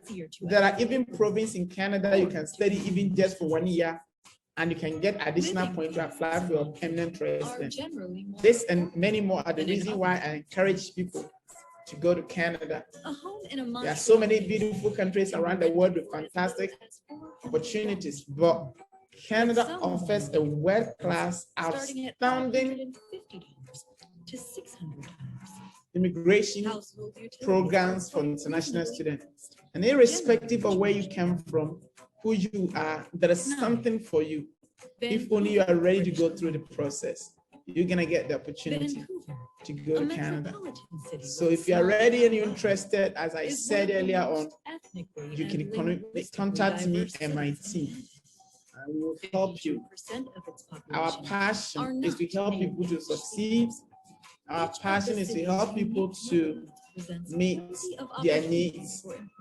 This is what makes us excited. This is what makes us strong as a people. When people get their visas, I feel so excited that they are going to change their world and transform their world. Yeah. Yeah, that's it.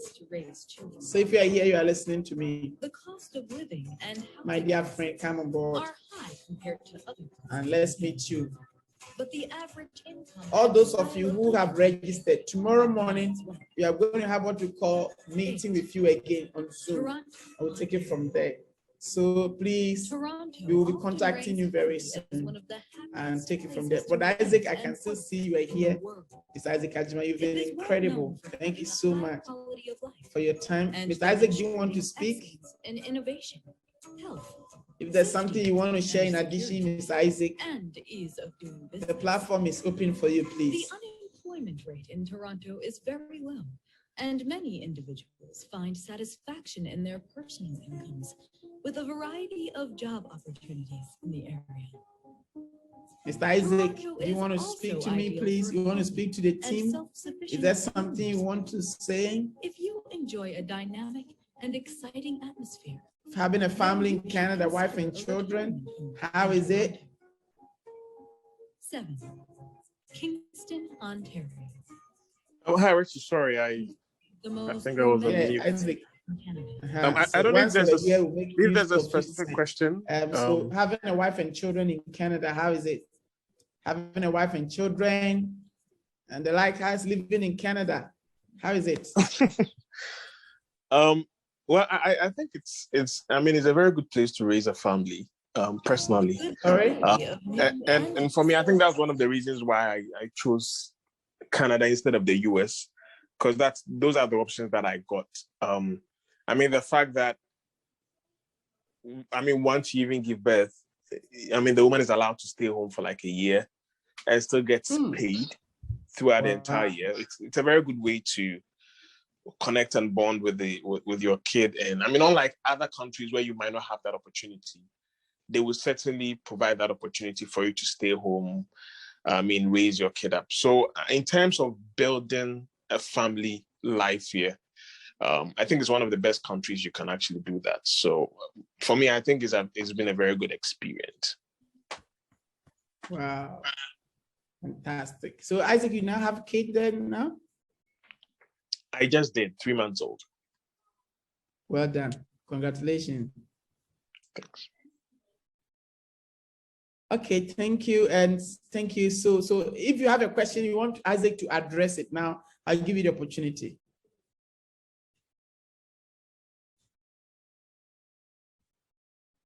If you have a question you want, Isaac lives there.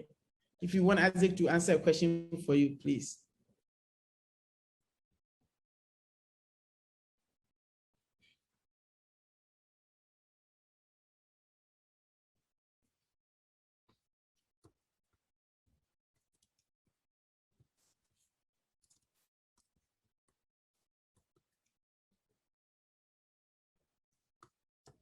If you have a question you want Isaac to answer for you. If you have a France visa and stamp in your pass, are you eligible? Yes, I've been there from UK. Was Isaac married before leaving Ghana? No, he was not. I know he was not.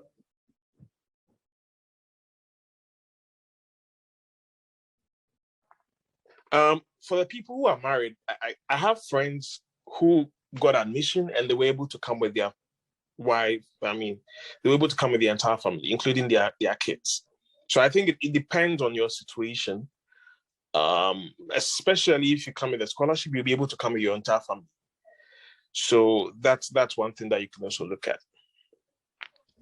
Even if it is not scholarship and you have money to show in your bank account. So everything, I once met a Canada visa officer and I asked him, say, there are so many genuine students, the parents have money. What the answer he told me is, Richard, if your parents have money, we don't want you to put the money in a basket to bring it to the embassy. We want you to show that the money is in the bank and you printed the bank statement. So if you have the money, show the money in your bank account. Prove that you can pay for your tuition fee, your living expenses, and that of your wife and children, and they will help you. They will look at it and take a decision. So whether you got a visa, you got scholarship or not, you can still apply, provided you've got enough funds to show you can pay for yourself and your children, as well as your wife. However, if your money is not enough and you're going to apply for yourself and your wife, I'm sorry, they will refuse you.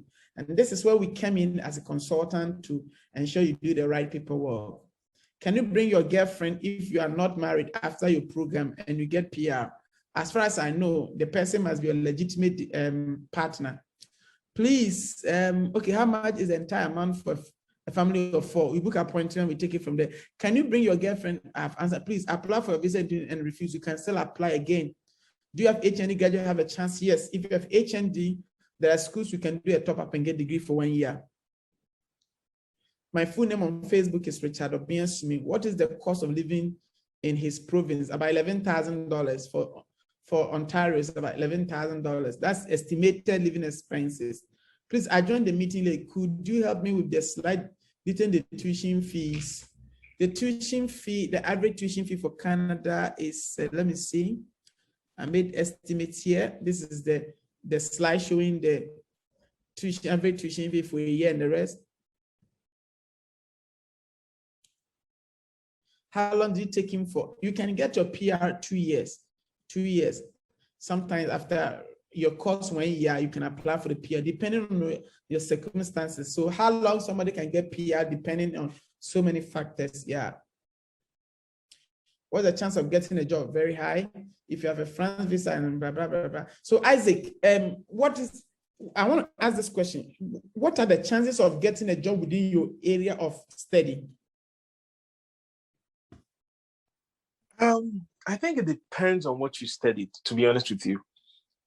There are some areas that it might not be the easiest, but there are certain jobs that, I mean, if you go to school to study for those jobs, you are guaranteed to find something in your field.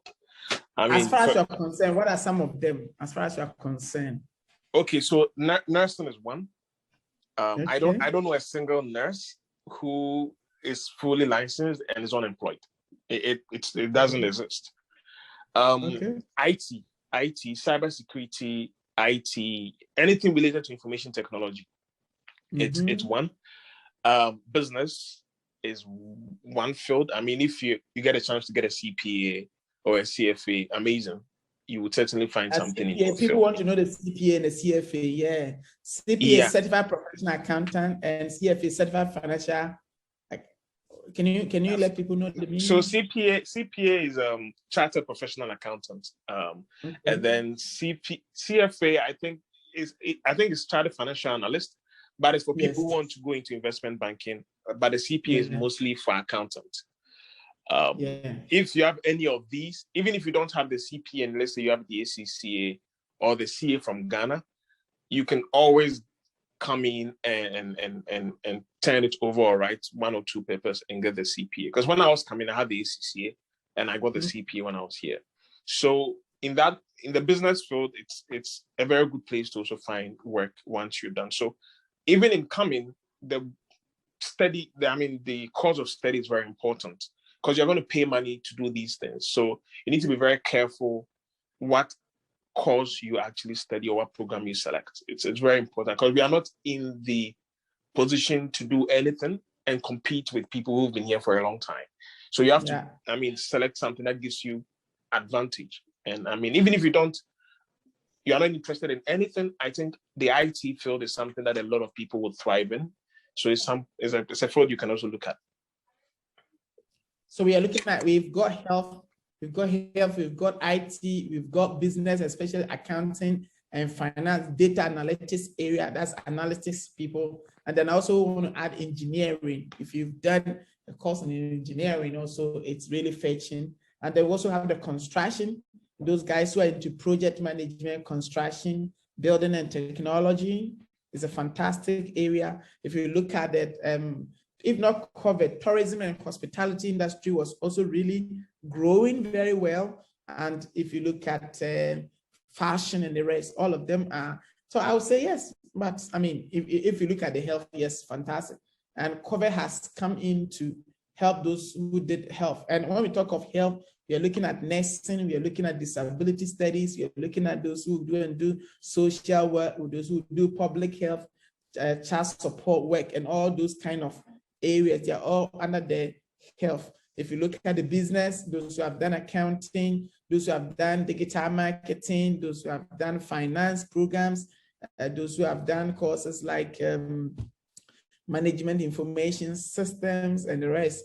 IT, as Isaac said, in all sectors in IT, there's a lot of opportunity. And everywhere you find yourself in, the most important thing is be able to go to school and follow the processes, and you'll be fine. I have a brother who is a plumber in Canada. He's self-employed and he's doing very well. I know people who have done refrigeration course, heating system programs, and he's doing very well. So a lot of avenues that you can find employment if you are not lazy, if you are focused, yeah, and you can easily. Somebody asked a question: how easily can one get their PR after their studies?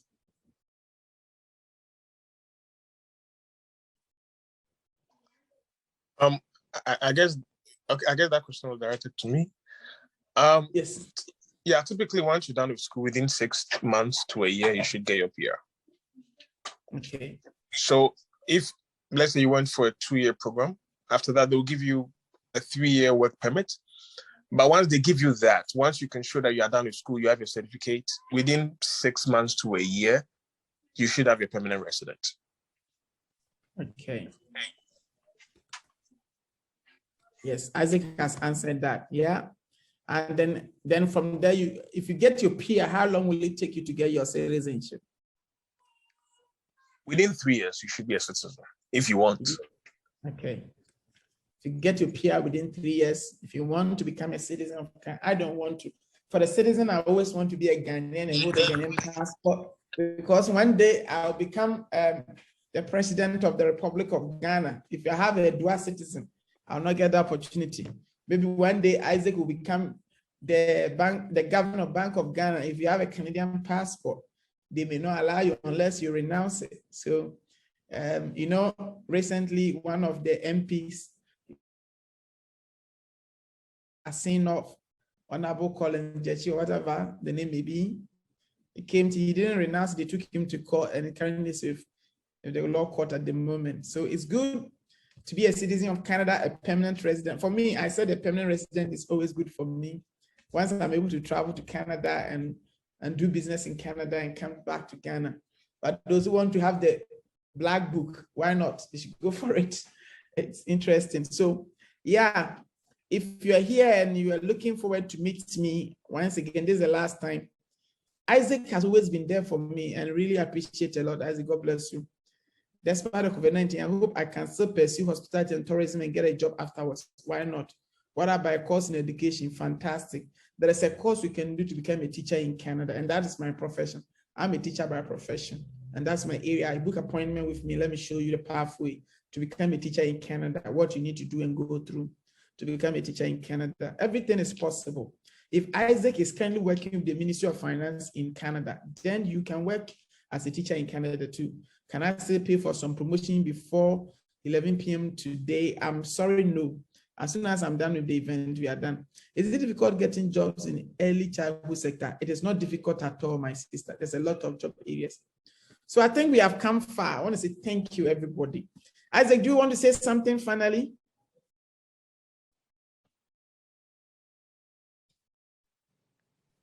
Yeah, I just want to say thank you for the opportunity to share pieces that I've learned over the years. And I would say always go with legitimate people.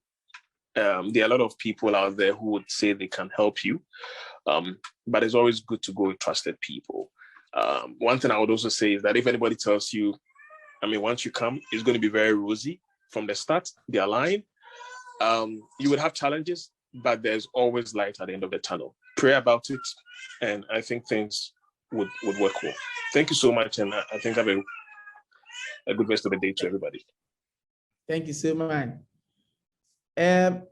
Some of you are asking about the recorded version to be sent to you. No, this information is only meant for those who have registered and paid. That is it. If you did not pay and you have benefited, take it like that. We cannot be able to share this information to the general public because some of the information is only meant for people on this particular platform.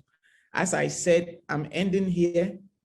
And those of you who have paid, I think that the number of people I was expecting to pay is more than what I thought of. But I still want to give the last chance if you have not. If you want to book an appointment to meet us, you can go ahead and do so. My service fee, it has been reduced from $1,000 to $300. And to enjoy that, you need to pay initial 200 Ghana cedis to benefit from this promotional discount. You have to send your 200 Ghana cedis to our Momo account, 0244502752. If you do that, use your telephone number as a reference and let us connect with you. Without much to say, I say thank you so much, Jennifer. Thank you so much, Efiajima. Thank you, Eric. Eric, were you able to join again? I don't know if Eric was able to join again. I'm not sure if Eric was able to join again. Eric was not able to join again. And thank you, Mr. Kwache. You've been amazing and fantastic. Keep sowing higher and make all of us proud. We want to see you to become the Minister of Finance for Canada or a government representative for an important portfolio. One day we are all proud to be there. I'm proud. I always see your father and I talk to your father about it. Your father and I will meet coming Thursday again for a special men fellowship meeting. So we'll talk about you again. I want to say thank you. God bless you for the work all of you are doing. And all my attendees, I want to say thank you for your time. Without you buying from us, our business will know where to be found. And through your acceptance to do business with us, our business keep growing. If you have a friend who couldn't join us and have a dream to study in Canada or any part of the world, tell them that Astolins is there to support them. We are ever ready to help them. So connect with them and let them come to us. We are a very strong team here and we're working very hard to make the youth of Ghana have the fantastic opportunity to study in any part of the world. I want to say thank you. Thank you all of you. I love you. I look forward to see you again.